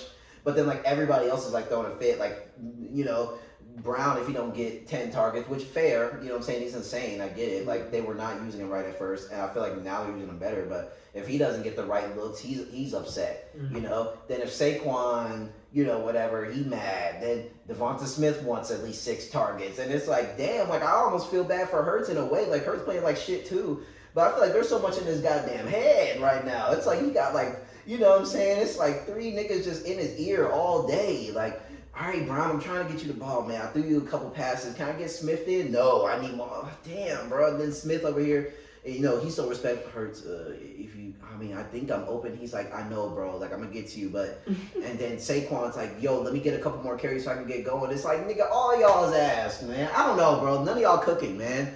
Like, shit. Saquon's not finding the holes at all. Saquon's trash, bro. I honestly think, not trash. He's not trash, but, like, he's just not. He's not doing Saquon shit all the time that we're used to, and he's not being consistent. He's not cutting up field when he needs to. Like I'm watching him miss so many holes. He's missing holes. He always hits before. He's running into the back of the line. Like even some of these stretch runs where you're like, okay, like maybe he hits a cut back lane or something. He's just going with the line, just gonna dive right into him for no yards. It's like, dude, come on, bro. Like, you know what I'm saying? You just jumped over a nigga backwards for the Madden cover, and now you telling me you just running into the back of the guard for 2 yards? Like, who are you, Nick Chubb? Let's go, bro. Like, lock in. You know what I mean? Like, do something. And then he shows you it every now and then, like he did in that Chargers game. He had a really good run. But, I mean, yeah, this game was an absolute debacle. Hurts looked like absolute shit. I don't know what's going on with this dude. I mean, one of the picks was not him, I guess, because it went off of A.J. Brown's hands. But the shit was in the fucking ceiling, bro. Like, if the pass was on him, then a little bit better. Maybe it wouldn't have flown off his hands, but... Chargers not safe either, because that offense did not look good at all either. No receivers got involved in the game at all. I mean, we were throwing the ball to the running backs the whole time, and that was it. I think the running backs were, like, the leaders in receiving. By far. I mean, yeah, I'm not in love with what I'm saying out the chart. Like, Herbert is still him. Like... He's single-handedly keeping them awake. Like, they get some runs from Vidal and Hampton. I think that little combination I like. You know, it's good. And I like the receiving core, but it's like, first of all, I don't think their line holds up enough for them to get open. But then even still... They're not drawing up anything in spite of that. Right. It's like they're kind of still trying to do this, like, real downfield. But it's like, hey, it's not going to work. It's not going to work, bro. The line don't hold up that They're long. like all 30-plus ranked in PFF. Exactly. So, to me, you got to scheme up some clicks. I mean, you have Keenan Allen, who's like one of the best slot, short guys. Like, he could break down anybody within 5 yards. We've seen it. Yeah. Just have him do a bunch of stuff. And then that could push the defense back. It's like they don't want to do. It's like they're doing a lot of weird stuff. And I think Herbert, obviously, he's playing hurt, you know. Yeah. And he's taking a lot of hits, too, which I think is bad for the Chargers because it's like, he's doing a lot of running, trying to give you a first down, and he's a tough dude. He's getting you all these first downs and keep them alive. But it's like, how long are you going to keep doing this? Yeah. Like, y'all got some tough games coming up, and then you got to go into the playoffs in the AFC that has monster defenses like Denver. I mean, you saw what they did to our quarterback. Our quarterback was fucking gone for 3 weeks because of Denver. And you got the Texans. Anybody moving it. I think they still play Denver again. I think the Chargers. They play us again. They play us in a couple weeks, or in like 3 weeks or whatever. They might still play Denver too. I'm pretty sure they do. Right. I think they might have another one against KC. Like, I don't really know this, but it's like, bro, these AFC defenses are monsters this year, bro. Then what? If you make it into the playoffs, you got to play New England. You're going to have them run around. Do you see what they were doing to Jackson Dart? They're frying this dude, bro, just because he was inbounds barely. They were flying this dude 50 feet. Herbert running up the middle and 53 rolling around on the Patriots. Yeah. They were knocking dudes out of the game, bro. Yeah. Like, you can't have Herbert running around that much, bro. You got to figure something out. I know they don't have their tackles, but, I mean, you got to scheme out something. Running backs being the leading receivers can't be it. But, yeah, that Eagles-Chargers game, Both teams were just a debacle. Like, I don't know. I have more hope for the Chargers figuring it out. I think the Eagles are just in a weird thing this season. Like, they're not going to go far. They're not going to go far. Against, like, a Rams, against one of these good teams, I think they're done. But I think the Chargers... Cowboys are right behind them in the division, huh? Yeah. And I think them I could see losing, Cowboys yeah, getting over top of them and making it into the playoffs instead of them, honestly. Me too. Because they're not putting up anything like that you want to see as a Philly fan. Right. And Dallas is at least more encouraging to where, like, the offense fires still. And no CD, so there's no question that Pickens is going to just get the ball consistently every single time. And Ferg's probably going to get used more now. And I think they still have a game against the Commanders. They do. And I think they play the Chargers too, Dallas. They play the Chargers. So, look, I'm more confident in Dallas. And I think the Eagles losing kept Dallas in it. Yeah. You know? For sure. So, I like Dallas to the playoffs over the Eagles. Me too. And I think they would be more entertaining, honestly, than the Eagles. So, I think the Eagles should probably just shut it down, man. Like, not obviously, but I think that this ain't going to be the year, bro. I mean, everybody knows they have crazy picks or something. Right. I mean, they're going to make moves in the offseason. And they're fresh off a Super Bowl, and some of these guys probably aren't going to be on the team next year. Like, I can see Brown being out of there. We'll see what they do, but, you know, it's going to be a off-season, a change for sure. I think they're going to do stuff a different way next season. A.J. Brown to the Browns. Right. Sure. Low-key. I mean, give him an alpha 1. With Judy. I mean, you ain't going to have to complain about targets up there. Ain't nobody else catching, really. Brown, Judy, Fannin? Well, once Fannin starts taking more targets, hey, Brown might get pissed off. You don't want Fannin, okay? He has to be the only guy. Like, what are you talking about, bro? Like, I don't get it. Yeah. And back to Tennessee? You're right. Something else I don't get. How about the Colts signed Phillip Rivers? Yeah, they're going to Colts save their season and beat the Texans. In Houston. I don't even think Phillip Rivers makes it past this next. The Colts play the Seahawks next game. The Seahawks defense next game. And they just signed 44-year-old Phillip Rivers, who last played when it was COVID in 2020. Nearly 5 years ago. Almost 6 at this point. Yeah. Was the last time this dude put on the uniform through, like, and you gonna sign him from the street and put him up against Seattle. Didn't he play with LaDainian Tomlinson? Yeah, when I was a kid. Jonathan Taylor. Dude, it's over, man. Colts, pack it up, man. Look, Colts. And, like, I'm not even just saying this because it's me. Like, I would honestly respect y'all if y'all just went down with the shit, bro. Like, I know, like, I think Riley Leonard got hurt that game, too, with a knee injury, so he's questionable. Like, he's up in the air, right? That's the reason, like, they went to this extreme. Anthony Richardson's still on IR. So they have no Q, right? So you have to get somebody. But I just feel like this is, like, a real desperate, though. Because I feel like with this move, they're still thinking, like, Phillip Rivers can take us somewhere. And that's where it's delusion. It's going to be a Joe Flacco? It's over, bro. Like, if they were able to get Joe Flacco, I'd actually be scared. And I know it sounds crazy because you're like, well, that guy's old too, but it's Flacco though. He's kind of different. Yeah. And he played on the Colts already, and he was good. Like, you know, or if they got like a Gardner Minshew or something like that, maybe I would think about it. But Phillip, bro. Come on, bro. He ain't got reps. They played for the Colts too? Bro, like... Dude, it's over, bro. I would just respect the Colts for just going down. Like, I think this is just such a desperate throw. And then I feel like you're just going to get this man killed, bro, honestly. He's going to be fine. He's going to have a legacy game. Their line's not good, bro. I mean, why do you think Daniel Jones has a broken leg and his Achilles is fried now? Like, all I know, Jonathan Taylor, 3 tuds, JSN, 3 tuds, fantasy team to the moon.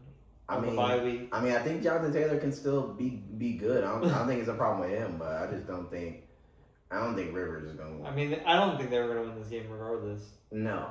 Whoever, like, even if Daniel Jones was healthy, no, they're cooked. Playing like beginning of the season. But that's what I'm saying. You're cooked. So why are we even doing this? Like, this is just kind of embarrassing, you know? Like, why are we doing this if, like, you were gonna lose despite who you had at Q, basically? They're still gonna make it. And even if Richardson was back, you lost. You lost with everybody, right? That's why they picked up Phillip Rivers, because they don't want to risk Riley Leonard next week, because they know the defense is going to get after him. Well, he's hurt anyway. I know, but that's what I'm saying. He's hurt. Yeah. So they're not risking him. They're getting Phillip Rivers. And then next week, then you'll play Riley Leonard. through until the end, and then they make the playoffs, sneak in. Daniel Jones comes back. Next week against San Fran. Yeah. I guess, bro. I think it's over. I think you just. I mean, I don't know what I would expect them to do, but I would have just. I don't know. I mean, I guess you can't give up because you were 7-1 at one point, but look, man, it's over. Sauce ain't playing, bro. I think Chardavius Ward got another concussion. Like, he's gone. DeForest Buckner's still out. Like, dude, it's just everything's falling apart, bro. What's next, bro? Like, you know what I'm saying? I don't know. Tyler Warren has looked not good the last few. Right. I mean, he scored on He Texans. did. He scored looks, on us. He looks okay. It looks okay. Loveland looks better. I think the quarterback play, I'm going to say, has declined rapidly, quickly. Loveland's good, though, you know. I like Loveland. Let's talk about Michael Wilson. Oh, the GOAT. Number one waiver pickup of the year, huh? Is he the league winner? Might be. I mean, he's insane. Michael Wilson is the league winner if Marvin Harrison Jr. doesn't play the rest of the year. Yeah, definitely. Which is very likely, by the way. Because he had, like, the appendix surgery or whatever, and then he came back, and now he has another injury. It's like a heel injury or something. Plus, obviously, they're not going to win any games. Like, you know, they're 3-11. They're not going anywhere. So it's like, if he's really, like, kind of injured, why are we even going to... Why would he come back? You know what I mean? Especially when Michael Wilson looks this good. And not even that. Like, yeah, Michael Wilson's getting his turn, too. So it's like, you know, you just like seeing another dog eat. But I just don't see the point. Like, if you're actually dealing with something, why you would even come back if you're not in playoff contention by a fucking country mile? You've been eliminated mathematically. Like, I could see Marvin Harrison being like, you know what? These last 4 weeks don't really mean anything. I'll wait till Kyler's off the team. Right. And I'll just start fresh next season. You know, we just ain't been right this year. Yeah, like, with my new offensive system and my new quarterback. And like, if by tomorrow or Thursday the report comes out that Marvin Harrison Jr. is going on IR and the season's over, I wouldn't be surprised. Yeah. So, like, if that happens, Michael Wilson is literally the league winner. Like, if you have him on your roster, you probably will win the league. Like, because what he's doing without Marvin Harrison is crazy. I mean, it's the targets, it's the yards, it's the touchdown upside. Like, I mean, he's on average without Marvin Harrison Jr., 115 yards at least. Like, it's like 28 fantasy points every game without him. Exactly. So that's what I'm saying. It's like, he is crazy. And the way that the Cardinals offense is right now, they're going to get down by 20 points, and then they're just going to throw the ball 60 times for the rest of the game. Yep. They don't even run. They don't have a back. Like, you know what I'm saying? Benson or Bam Knight, all them dudes suck. So it's like they just rip the ball down the field a million times to McBride, to Wilson, and just hope for the best. And at least they're getting their camera time, you know what I mean? And I have Michael Wilson and Marvin Harrison in my main league, so I'm really kind of hoping. I mean, and Trey McBride and Michael Wilson in my main. Yeah, so, you definitely hope Marvin. Yeah, so I need kind of Marvin Harrison to, like, and look, no harm to the guy. Like, I hope it's not like that crazy of an injury. Like, it's just whatever. You just don't want to play, but that's fine. Like, just don't play. I think you just shouldn't play the rest of the year. Save your body. Send him a DM and say, hey man, like, save your body. You'll be better next year, I promise. Right, like, and I think a lot of other people feel that way too. Because even when you had Marvin Harrison, you weren't getting this production. You know what I'm saying? We was getting, like, I mean, I know it was with Kyler Murray, yeah, but even them couple games with Brissett, like, it looked better, but it didn't look like this. You know what I mean? So, you know, and I got a team that has Marvin Harrison, and I picked up my so I'm like, hey, one of y'all motherfuckers got to sit out. You know what I'm saying? Like, one of y'all motherfuckers got to sit out, bro. You know what I mean? And MHJ, I think it's you, brother. Yeah, I think you got to sit out. Michael Wilson's insane, though. He's God. Like, he's actually so crazy. He's just getting open on everything. And the thing is, you look at him, and it's like nothing about him is like swaggy. Like, he don't look like Jamar. He don't look like. It's like Olave. He's like Olave. Honestly. Yeah, he's just like, he almost seems like a Madden generated player. Like, he's not really real for real, but like somehow he's just in. Like, he's getting open on every man cover, and he's making these like strong catches too. Like, you know, defender tackling him, and he's still like, hey. And I respect dude because he's been wanting his chance all season. There was videos of him like early in the season. They're like, hey, what about your usage? And he was like, look, I'm not gonna lie, like, I mean, I don't like the way I'm getting used right now, but it is what it is. Especially like with Kyler, nobody was getting the ball with Kyler. Everybody hated their usage with that nigga. Yeah. So it's like, he hated it then, and then it's like, I feel like he's finally felt like he's getting his real chance to show like, hey, I can be even if it's not here. Again, he's one of those other dudes that he ain't really playing for the Cardinals, bro. He's like, look, man, y'all ain't really been playing me all year. I'm finally getting my time. I'm catching every motherfucking pass that come my way. I don't give a fuck. I don't give a fuck that shit up there, nigga. I'm going. You know what I'm saying? Like, I'm getting every fucking pass. Hey, bro. Respect. I respect Mike, bro. Like Mike. I want to be like Mike. Mike Evans. The next GOAT. Yeah, man. Speaking of the next guy that's coming in and saving shit, Tyler Shuck. Yes, sir. The Louisville legend, the Louisville rifle, man. I believe. Look, this guy right next to me, man. I'm not gonna lie. The whole off season, the whole time, the whole even season with Rather playing. This guy obviously is a Louisville dude. He's from there. He's walked the streets. Mm-hmm. He watched him last year in college, and he was all on it. He was like, "Look, Tyler Shuck, I know it's not what the people want, but I'm telling you, it's gonna be good. He's gonna get his time, and he's gonna shine, and he could be like the Drew Brees-esque, like story-wise, where it's like he wasn't really wanted. We don't really know about this guy. Can he play? Coming off injuries and question marks and whatever, and he could be somebody. And look, I took it with a grain of salt. Obviously, I wasn't that bullish. I didn't watch him that much, and when you see what else he could have got, you're like, damn, bro, but we could have had that thing. We could have, I'm gonna say this right now. I think the Saints, Tyler Shuck is the answer for now. For sure. And whatever happens. But I think you have a lot to work on with this team, right? There's a lot of people we need to get rid of, older contracts that need to expire and stuff. There's a lot of people we need to bring in. We still got to get better, defensively overall. We still got to get the line, worked up. We got to, clean some stuff up, get some better talent in here overall. Reevaluate. Right, really kind of, whatever. But I think that he's somebody that can come in and he can really get this team a couple wins. Like, I really think that if maybe they started the season with dude, if he's playing like this, they probably have 6 wins by now, 6, 7 wins maybe, and hey, dude, the dude looks good, bro. He just looks like a gamer. I mean, the games, like the Carolina game, he's dropping buckets to Chris Olave on the sideline, big dots, Jawan, stuff like that. And then I like that, but I also like this last game, the Tampa game. It's raining, it's nasty, it's soggy. You can't really throw the ball that good. So his throwing stats is whatever, but he's still, trying to make it work, getting some first downs. But I like hey, I see an opening, I'm just going to go, and I'm going to try to win this game. Y'all are 3-10, 2-10 at this point. He don't got to go run and take off for no touchdown, and it's raining and sloshy, and the season's over with. I like that he's still trying to rally the team and still trying to bring the team up and fight and show something like, hey, let's end on a good note. Whatever happened in the beginning of the year, whatever's happened the past couple of years, who cares? For these next few weeks, let's just go out and try to play Saints football and try to be the best we can. And he hasn't been losing in the games. I'm gonna tell you that right now. I mean, even the Miami game, they were a 2-point away from winning. You know what I mean?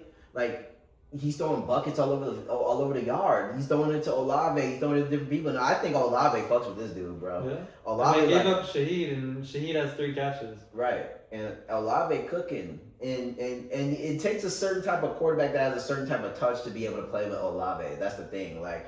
And I don't think Rattler necessarily had them dart balls and stuff. Just, he was catching a lot of passes, but he just couldn't really go nowhere after. Yeah, no time after. Where Chuck's really laying it out and giving him these friendly passes, and he's using Jawan. Also, I like Devin Neal, too. Devin Neal's been doing some work now. Like, hey. They're hitting on the draft picks, I'm saying. The draft picks look good. Banks has looked good at tackle. Sanker looks really good at safety. And Riley looks good at corner. Kool-Aid McKinstry's improving. Taylor's improving. Stutzman, it's his first year. He's doing his thing, right? He's getting a lot of tackles. Right. I mean, he looks good. So, he's hitting hard. I mean, and then you're starting to get production from, and this is how you kind of know, like, Tyler Shuck is starting to do something, because a lot of guys that we forgot they even had are starting to cook. Vele and guys like it's like we forgot this dude even exists. Tipton, like we forgot these dudes even played, bro. And now they're getting like they're telling you to pick up Vele in fantasy for a flex option. Right. Like that was impossible in week 5. You know, I like. Kamara's about to come back too. Yeah. For my fantasy sake, I hope that Kamara does the same thing that MHJ does, and that's take the rest of the year off. Go have that drink somewhere like he said he was gonna do, bro. He's gonna come back though, obviously, but yes, it's Kamara. You know, he's gonna slice the last couple weeks of the season, and then he's gonna get re-signed. Look, it's Kamara. You know, if he can play, he gonna play. You know, he's been through it all, and he likes the Saints. Yeah, he doesn't care about losing. He really doesn't care, honestly. Because they were like, "Would you want to go to another team?" He's like, "I'm good." Like he really is that guy. Like they say he's that guy. Like he don't really care about. He's more of like a family guy. You feel like he embedded in the city. Like I mean, he really is. Like he's a legend no matter what. So it's like I wouldn't want to go to another team really either. Like 4-1. He's like I don't really care about it. You know, I got my money playing football. I've done it. I respect him, but Tyler Shuck. I think that again, kind of in the same thing with Shador. Like I think if you give him a full off season, bring in a extra veteran that can be like a mentor, kind of extra coach with this guy, kind of give him a little bit more tips, and you give him a full off season and really be in the number one role and really get going, and you make a couple additions, you get another decent name receiver, like this could be something. This could be the start of something, and you're not gonna win the Super Bowl next year, but you know you could start getting the wheels going. Now, I think that Jeremiah Love. No, they need to go online. They need to go online. They go online or like maybe even like tight end if you can get like a real. But I mean, Jawan Johnson is good. He's good, but you can still get somebody good. Taysom now. But you have one more year. Like give it a year. Taysom was hurt at the beginning of the season, didn't get a full off season, all that. Like you let him get all that, have that last season send off, and then you get the tight end the next year. But you shore up the O-line right now. Shore up the O-line, maybe get some interior O-line, guard, center, whatever. I don't really know the makeups of the line, but they probably need a guard. Like, everyone needs a guard. And, you know, I think you could maybe get a little bit sexier at receiver now if you're going to try to see what you got with Shuck, right? Like, give him another guy. Ooh, get a little Chris Bell, yeah. Get him a Chris Bell, get him a... You can get him, like, second round, maybe, hopefully. Get him another receiver, get him another... playmaker, even if you have to make like a slight trade, you know, maybe getting rid of a older guy that wants to go to like a win now team and take one of those win now team receivers and try to like, you know, get something going. I don't know. I like it. You know, maybe try to finesse a Slayton or something like that from the Giants because he don't get a lot of burn, and once Malik comes back, you ain't seen the field, brother. You know what I mean? So maybe try to get somebody like that that's kind of flying under the radar, see what you can do. I like Tyler Shuck, and I'm now a believer in the sense where I think he belongs. I think he can play. Yeah, for sure. And like he's a starter in the NFL. He's a starter in the NFL right now. Yeah. And there's a lot of teams that he'd be like the Vikings would kill for him. I mean, I know we keep saying the Vikings, but the Vikings are in hell. The Colts would kill for him right now. I feel like he's in the spot where Drake May was last year. It's not going to be like they're not going to be 10-2 next year. Right. But they have that kind of like trajectory. Like they're where the offense can look really good next year. And like, they have Kellen Moore, bro, which is like another thing. Like he was the Cowboys OC for a while. This nigga knows how to draw up some plays, bro. Especially for some good receivers. Right. So it's like they kind of got a coach. Yeah. Kind of got a quarterback. Like, I mean, shit. Yeah, Devin Neal's nice. Devin Neal, like, you know, I mean, I think that they're on the right track finally. I feel like finally we can see something with the Saints. Like, the past, it seems like 3, 4, 5 years since Breeze has hung it up, basically. It's just like we just been walking in the mist. Like you have no idea where we're gonna go. Are we still trying to win? But like why? Because we can't.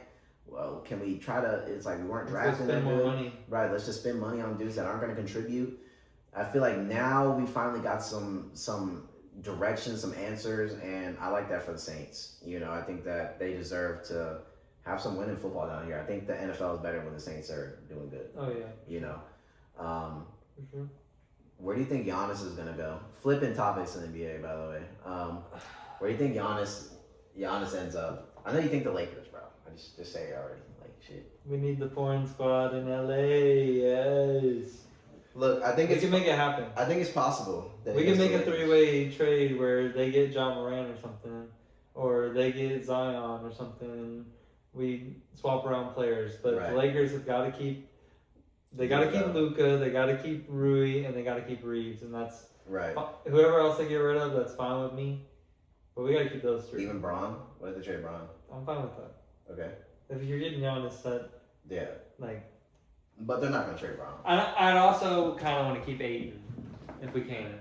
Yeah, good like rotational center. I think Ayton, Giannis, and then you have Luka, Reeves, and Rui. That's a perfect lineup to me. Mm-hmm. Like literally perfect lineup. If you did a straight up trade, then Reeves might be in the deal. No. Which kind of sucks, but I might pull it. If it's not like a bunch of other niggas too, like if it's like Reeves and like maybe like one other guy, like maybe Reeves and like Vincent. I don't know how you don't. I feel like we can give up Vincent, Vanderbilt, and Connect easily, and I feel like those are more valuable than we think they are. Like I think teams would bite on them more than people suspect, you know, especially with draft picks involved, right? And that's why I was saying like a John Morant because they need defense so bad. What they would in Milwaukee, in Memphis. You're right. Like I feel like they'd bite on like a Jared Vanderbilt or Gabe Vincent or something like that. Like Gabe Vincent, especially if you're getting rid of Ja, and you might be able to have them swap some players besides Ja to the Bucks too. Right. And give them the right pieces. Yeah, that could be that's actually a pretty good 3-way. You know what I mean? Because then they don't feel like maybe they don't have to get as much because they're also getting a somewhat star in return. You know, so I think something like that could work. But I feel like if it's straight up, I feel like I don't know how stingy they're gonna be with Giannis. Like I know he's like kind of basically forcing their hand in a way. But teams still aren't gonna just want to give him up for nothing, you know. So, and I'm not saying those players are nothing, but you know what I'm trying to say. It's like I don't know how high they're gonna really be. Like, all right, so to get Giannis, you're gonna need we gonna need an arm and a leg, bro. You know what I mean? Like, and we like those guys, but that's not really what we're looking for. You know what I mean? But I don't really know who would have like an other insane package than that. Throw picks. Exactly. Yeah, throw picks is the problem. But I also think. If we're talking straight up swaps, and I don't want it to happen, but you could do Jason Tatum for Giannis. You can do it. And I think the Celtics are crazy if you swap those two players. Like, I think they're exponentially better. I like that. I like that. Like, I don't feel like the Celtics, I don't feel like the Bucks say no to that. No. Damn, his injury makes it so crazy, though, because then you're just like, are they going to trade with a dude that, I mean, like, he's been looking good, and he looks like he's on track to, like, be back soon. Not soon, but, like, probably next year or whatever, but, or even at the end of this season, maybe the way he's progressing, but, I mean. Because that would make my hypothesis that Jaylen Brown is becoming D-Wade even more true. Because then he would get Giannis, and they would go on a crazy tear. They would. Potential back-to-back. They could be the same thing that I was already thinking. They could win a championship with Giannis for sure. I mean, I think any team that gets him is like now you're like pretty much at the top of the board when it comes to like if you can win a championship this year or not. Like, I think it's exponentially better than adding Dame Lillard to the Bucks, adding Giannis to another team. Right. Like even if you're giving up important pieces, if you're adding Giannis to another team that already has something that's like a formula that's kind of working, he's gonna make it so that they are a championship team. I mean, what is he like? Averaging like 30 something, like 35. Like I mean, the dude's crazy, bro. It seems like he just like gets kind of better. Like he's a one-man team. He hasn't the same build. It's just almost unguardable. It's a mismatch. Like I don't even think like a Wemby would really have a good time against him just because he blocks shit. He steals it all the time. Rebounds everything. And then he can go coast to coast with speed, court vision. Yeah, like I mean. Yeah. That's why the Lakers need him. And it would only work with the Lakers with Reeves and Luka because then he'll have his shooters and we'll have Rui there to pop in the corner too. Right. It's perfect. I'm telling the league that it's perfect. They just won't let it happen. It really is perfect, Everybody wants to see it. They want to see Showtime International Lakers. I'm sorry. And like you said, it does seem like eventually all the players that are like quote unquote the best, or like on the top, or like end up in a Lakers uniform at some point in their career. Have to. Maybe this is Giannis's time to put on that Lakers uniform. Right. Clearly, we can make blockbuster crazy fucking trades. And I'm honestly not mad at it. And I'm a Rockets fan. Like I'm really not hot about it. Like I think that if you can make it shake, like I think make it shake. Like And because I feel like I would want to see that too, like low key. Like I want to see Giannis on like Giannis with Luka. I want to see Giannis on a team that has like other pieces around him. And I'm not saying like the championship team, was good and everything, but I think that him and this kind of team, like a superstar team like that, it's just. I mean, obviously the NBA feeds off of like super teams and like superstars and stuff, so I think that'd be cool. And you probably keep Braun too, so it's like see how he kind of plays into there. Now you can kind of slide into that role that he wants to be in right now, which is kind of like the facilitator, the extra coach on the court, like, but can still have his nights where it's like LeBron popping for 20 something, 25, like Unk still got it, but we not going run it through him and think that this is what we need from him every night. 40, Right. It's like we got Luka now, we got Reeves now, we got, and then Giannis potentially now. I do like the Lakers probably the best option just because I feel like I would want to watch him on the Lakers the most versus like other teams. Like I don't really want to see him on the Heat. Like what about the Warriors? That's another good one, honestly.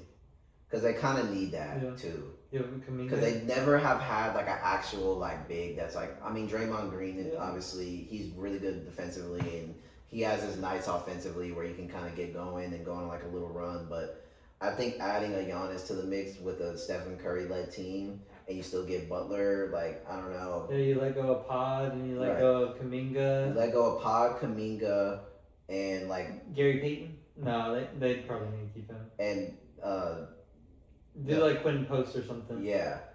And that's literally who I was thinking about. But I was thinking about y'all's dude, though. The dude that wears 12, Arabia or whatever. Oh, Arabia, yeah. I was thinking about that dude, but... I'm also fine with him leaving. Right. But I think the Warriors could do something like that, maybe a couple weeks. Because, like, let's just be honest, the Warriors are trying to win right now, too. Because they don't have that many years of Steph Curry. They're kind of in the same boat with this, like, LeBron thing where it's like Curry, he's already saying he's not going to play in the Olympics, like, this next time. So clearly, like, his window is, like, right now. Yeah. And you probably have 2 or 3 more seasons with Steph. Like, why not make a big swing? Fuck the picks. Fuck the shit. Like, just fuck it. Like, get rid of it. Try to go get them. Get rid of some of these players that really don't do that much on a nightly basis. Right. And try to, like, rekindle it. And I would hate it as a Rockets. I would hate that as a Rockets fan because fuck the Warriors. But, like... I would if I'm a Warriors guy or if I'm Steve Kerr or whoever, like I'm looking at that like let's go get Giannis. Look, one last swing for glory. Yeah. Like let's try to end Steph Curry's career on a high note, give him another just all-star and like let's just see what we can do. Yeah. And they would be dangerous. Yeah, they would. Bro. I think it would reignite Curry and he would just be insane again doing sleep. And then you just wouldn't be able to like. There's not a strat where you can be like, well, we'll just play like super big and like be down low. So then you're kind of forcing Draymond to play. They're like, oh no, we got Giannis now, so Draymond don't even really play that much. Yeah. Oh really? Oh damn. Yeah. So we can't just beat y'all in the middle? No. Oh, he's gonna block every shot. Yeah. Okay. And he's gonna get 4 steals. Oh. And then Curry's gonna hit us with night. That's how it's gonna go. Yeah. Okay. Like I mean, like you just say, and then. Oh, don't worry, Jimmy Butler. Right, Jimmy Butler's gonna get 18. When you don't want him to, he's gonna get 18. He's gonna get 12 in the 4th. Right, and right in the 4th quarter when it starts getting close, he's gonna get 3 series in a row where he gets to the free throw line, and y'all are gonna be out of the game. Then that's when Curry night. Yeah, Giannis on the Warriors. As a fan, not excited, but for Curry, they need to make a swing, bro. They have to. I think those are the 2 teams I like the most, honestly. Like, I like Lakers. I like Warriors. Like one of them, I think has to try to do it.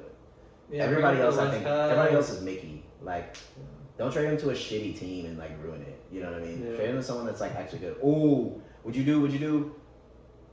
And I don't know if they do it, but would you do if the Knicks traded Karl Anthony Towns and got Giannis? They just trade like swing places, and maybe the Knicks throw in like a extra or something. Yeah. Well, let's see why not. I think Giannis with Brunson is GG's. Yeah. I think that's GG. Like you throw in Cat and McBride or something? Right. I think that's GG. Like the way that they want to play and stuff, and then I just think it opens up Brunson. The defense would be crazy. Yeah, defense would be crazy. Mikal, OG, and Giannis. And then he fits that like New York thing where they like want to play all game for whatever reason, like never get a break. Like Giannis has like one of the craziest motors. Like he already does that in Milwaukee where he plays like 50 minutes. So it's like, you know what I mean? He's like ready to play in New York where you just like play the whole game. It's not like Cat's bad, but it's just like I could see that. Like, hey, let's try to get over the hump. Like we've gotten this far.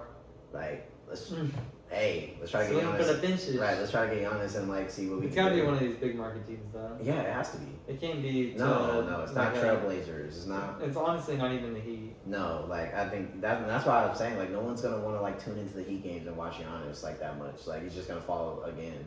You know, I like Spoelstra as a coach and stuff like that, and I think that'd be cool for him. But I don't like it. Chicago. Maybe honestly they're better, so he could, but I don't think he fits there. I don't like what they would have to give up. I think the Bulls just stay with what they got. They could though, and it wouldn't be terrible honestly. But I rather he need to be in New York, LA, or he need to be in Golden State. I know it has to be a team that already has or Boston or assets something like a team that's like that has like that pedigree. You know, I don't think he can really go anywhere else. It's time, Laker Nation, stand up. Late show, yeah, it's me. Thanks a lot. Last thing I wanted to touch on was the CP3 situation. Like, I mean, the Clippers are lame, honestly, and we've known this, you know. But I think the Clippers to do that to CP3 after he came back to y'all, and he's like the greatest player to play for the Clippers. Now. Right, like people when they think of the Clippers, they think of the Lob City, Blake Griffin, Chris Paul, DeAndre Jordan days, like of the Clippers, like. You know, or even like the JJ Redick, Jamal Crawford days, which Chris Paul was part of too. Like he was part of your franchise for so long, and just to toss him to the side like that, like I don't even think he really got like informed in a good way. Like he just like woke up and they're just like he was like, well, I guess they don't want me there. Like they just told me to leave. Like what? Like you just did it in the most disrespectful way. Like it wasn't even like a clean like, hey, look, we hate to do this. We know it's your last year, but I think we have to waive you. Like we're gonna try to do it. Like they just kind of just put bro in the closet, like. Yeah, it's time for him to become a Laker and prove it to them all. Everybody needs to be a Laker, I guess. I guess, bro. Like, all I know is. Yeah, that's Ho though. It's Ho. Fuck the Clippers because they're lame, and just for that, the Clippers should trade Harden back to the Rockets so we can run it back. Yeah. That'd be nice. Running back with KD, Amen, and the new guys. Yeah. So that way, if Harden starts selling in the playoffs, you have Kevin Durant who can rise in the playoffs. He balances shows out. You know what I mean? Fair. KD's still gonna have his time, and then Harden can maybe end. You know what I'm saying? In Houston with potentially getting a championship, which we're not gonna probably get anyway. But at least the vibes will be very high. Fair. So that's what they should do as punishment, and we have to give up no players. Or maybe we give up like Aaron Holiday or something like that. And that's how I think it should go. And also Zion needs to leave the Pelicans. Bad, yeah. And I hate to say it. Look, I'm a big Zion guy. I'm a fan. You know, I think he's one of the best basketball players right now when he's on the court. Especially like for his age. Like I still think he's really crazy. I think he flies under the radar how good he is because of all these injuries and people kind of like stop giving a fuck about him, which is fair. But I just think the relationship with New Orleans, like as far as like the city and like just the org and just like where the org's at right now, it's over. I think it's time for Zion to just get a change of scenery. And whether it works out for him or not isn't really the point. I just think it's time for him to be in a different uniform. And it doesn't even have to be to like a big market or nothing like that. I just want to see him in different colors. Like trade him to the Raptors. I can see him on the Heat though. Trade him to the Heat, yeah, or like trade him to anywhere really that just like can give him a different vibe, a different like sense. Like maybe trade him to Brooklyn or something like that where he can play with MPJ. They're trying to do something like. I don't know. Like I just feel like it's just time for him to be in a different spot. And I still think he's one of the craziest players when healthy. And I really don't think he's like hurt and stuff right now. I just really think it's taking back. And then you see what the Pelicans are doing right now. Like they're not good, but I mean Derek Queen has been showing flashes, right? He just had a triple double last night, and Fears has been really consistent. Trey Murphy's been really good as pretty much the number one option. And Alvarado's been good off the bench too. Alvarado's been good off the bench. You still don't really know what you're going to get with DeJounte Murray because obviously he got hurt, but he could probably come in and be decent. So it's like, you know, maybe we continue this train and kind of just go with the new show. Like, it's not going to win you any games right now, but these players look like they could be something in a year. Yeah. You know, Derek Queen, you're already getting 30-point triple-doubles. This is year one. Like, he just got drafted, like, 2 months ago. Like, you know what I mean? It's like he's already kind of crazy. And Fears has been really good and consistent, too. He's been, like, our best guard. I think he's the leading scorer on the team. Right. I think it's Murphy. And then I think it's like... I think Fears passed him up, though. Really? The last couple times I checked, it was... That's crazy. It was Fears at the top. Like, look... Because Murphy hasn't been playing either. Right. But when he does play, he usually gets like 20-something. You know he's taking 20-something right. shots. But that's what I'm saying. Maybe it's just time for just something new, even if it's not right. They already fired Willie Green. You know, they already look like they're kind of trying to change some stuff up. I think that this is probably, even though he's whatever, I think this is kind of the window to where it's like, I could see before the deadline the Pelicans trading Zion to whoever, you know, and they probably aren't going to get this God Hall or whatever for it, but I could just see it being like almost like a handshake, like, look, bro, you know, we tried, we had some up moments with you and BI and stuff where it could have been and things like that, but it just ain't gonna, it ain't gonna click here, you know what I mean? You can find a city with worse food. Right, you know, maybe they need to send them to like you know, Denver, Utah Jazz or something where it's like there's nothing to do but lock in. There's no porn, you know, there's no hoes and all that, no Mariah Mills, like there's no burgers and shit, like no po' boy, jambalaya, like you don't eat shit up there, fool. Like you just play basketball, that's it. Okay, so Giannis to the Pelicans is what you're saying. Basically, because he has to go to Milwaukee, where all you have to do is lock in and play ball. Or Portland Trailblazers. Portland's crazy. You ain't getting shit done in Portland other than basketball hooping. Drugs. You can get you a fish sandwich somewhere, huh? Probably a real fillet of fish from Portland, right from the sea. Yeah, I think it's over with Zion and Nova. Yeah, I think the experiment's over. Which is unfortunate, and I don't think it's all his fault, and I don't think it's all the Pelicans' fault. It's just been unfortunate stuff here and there, flip flop, whoever you want to put it on. But it's kind of been the city for a little while. But it's not going like this, and with him like already kind of going through some injury stuff right now again.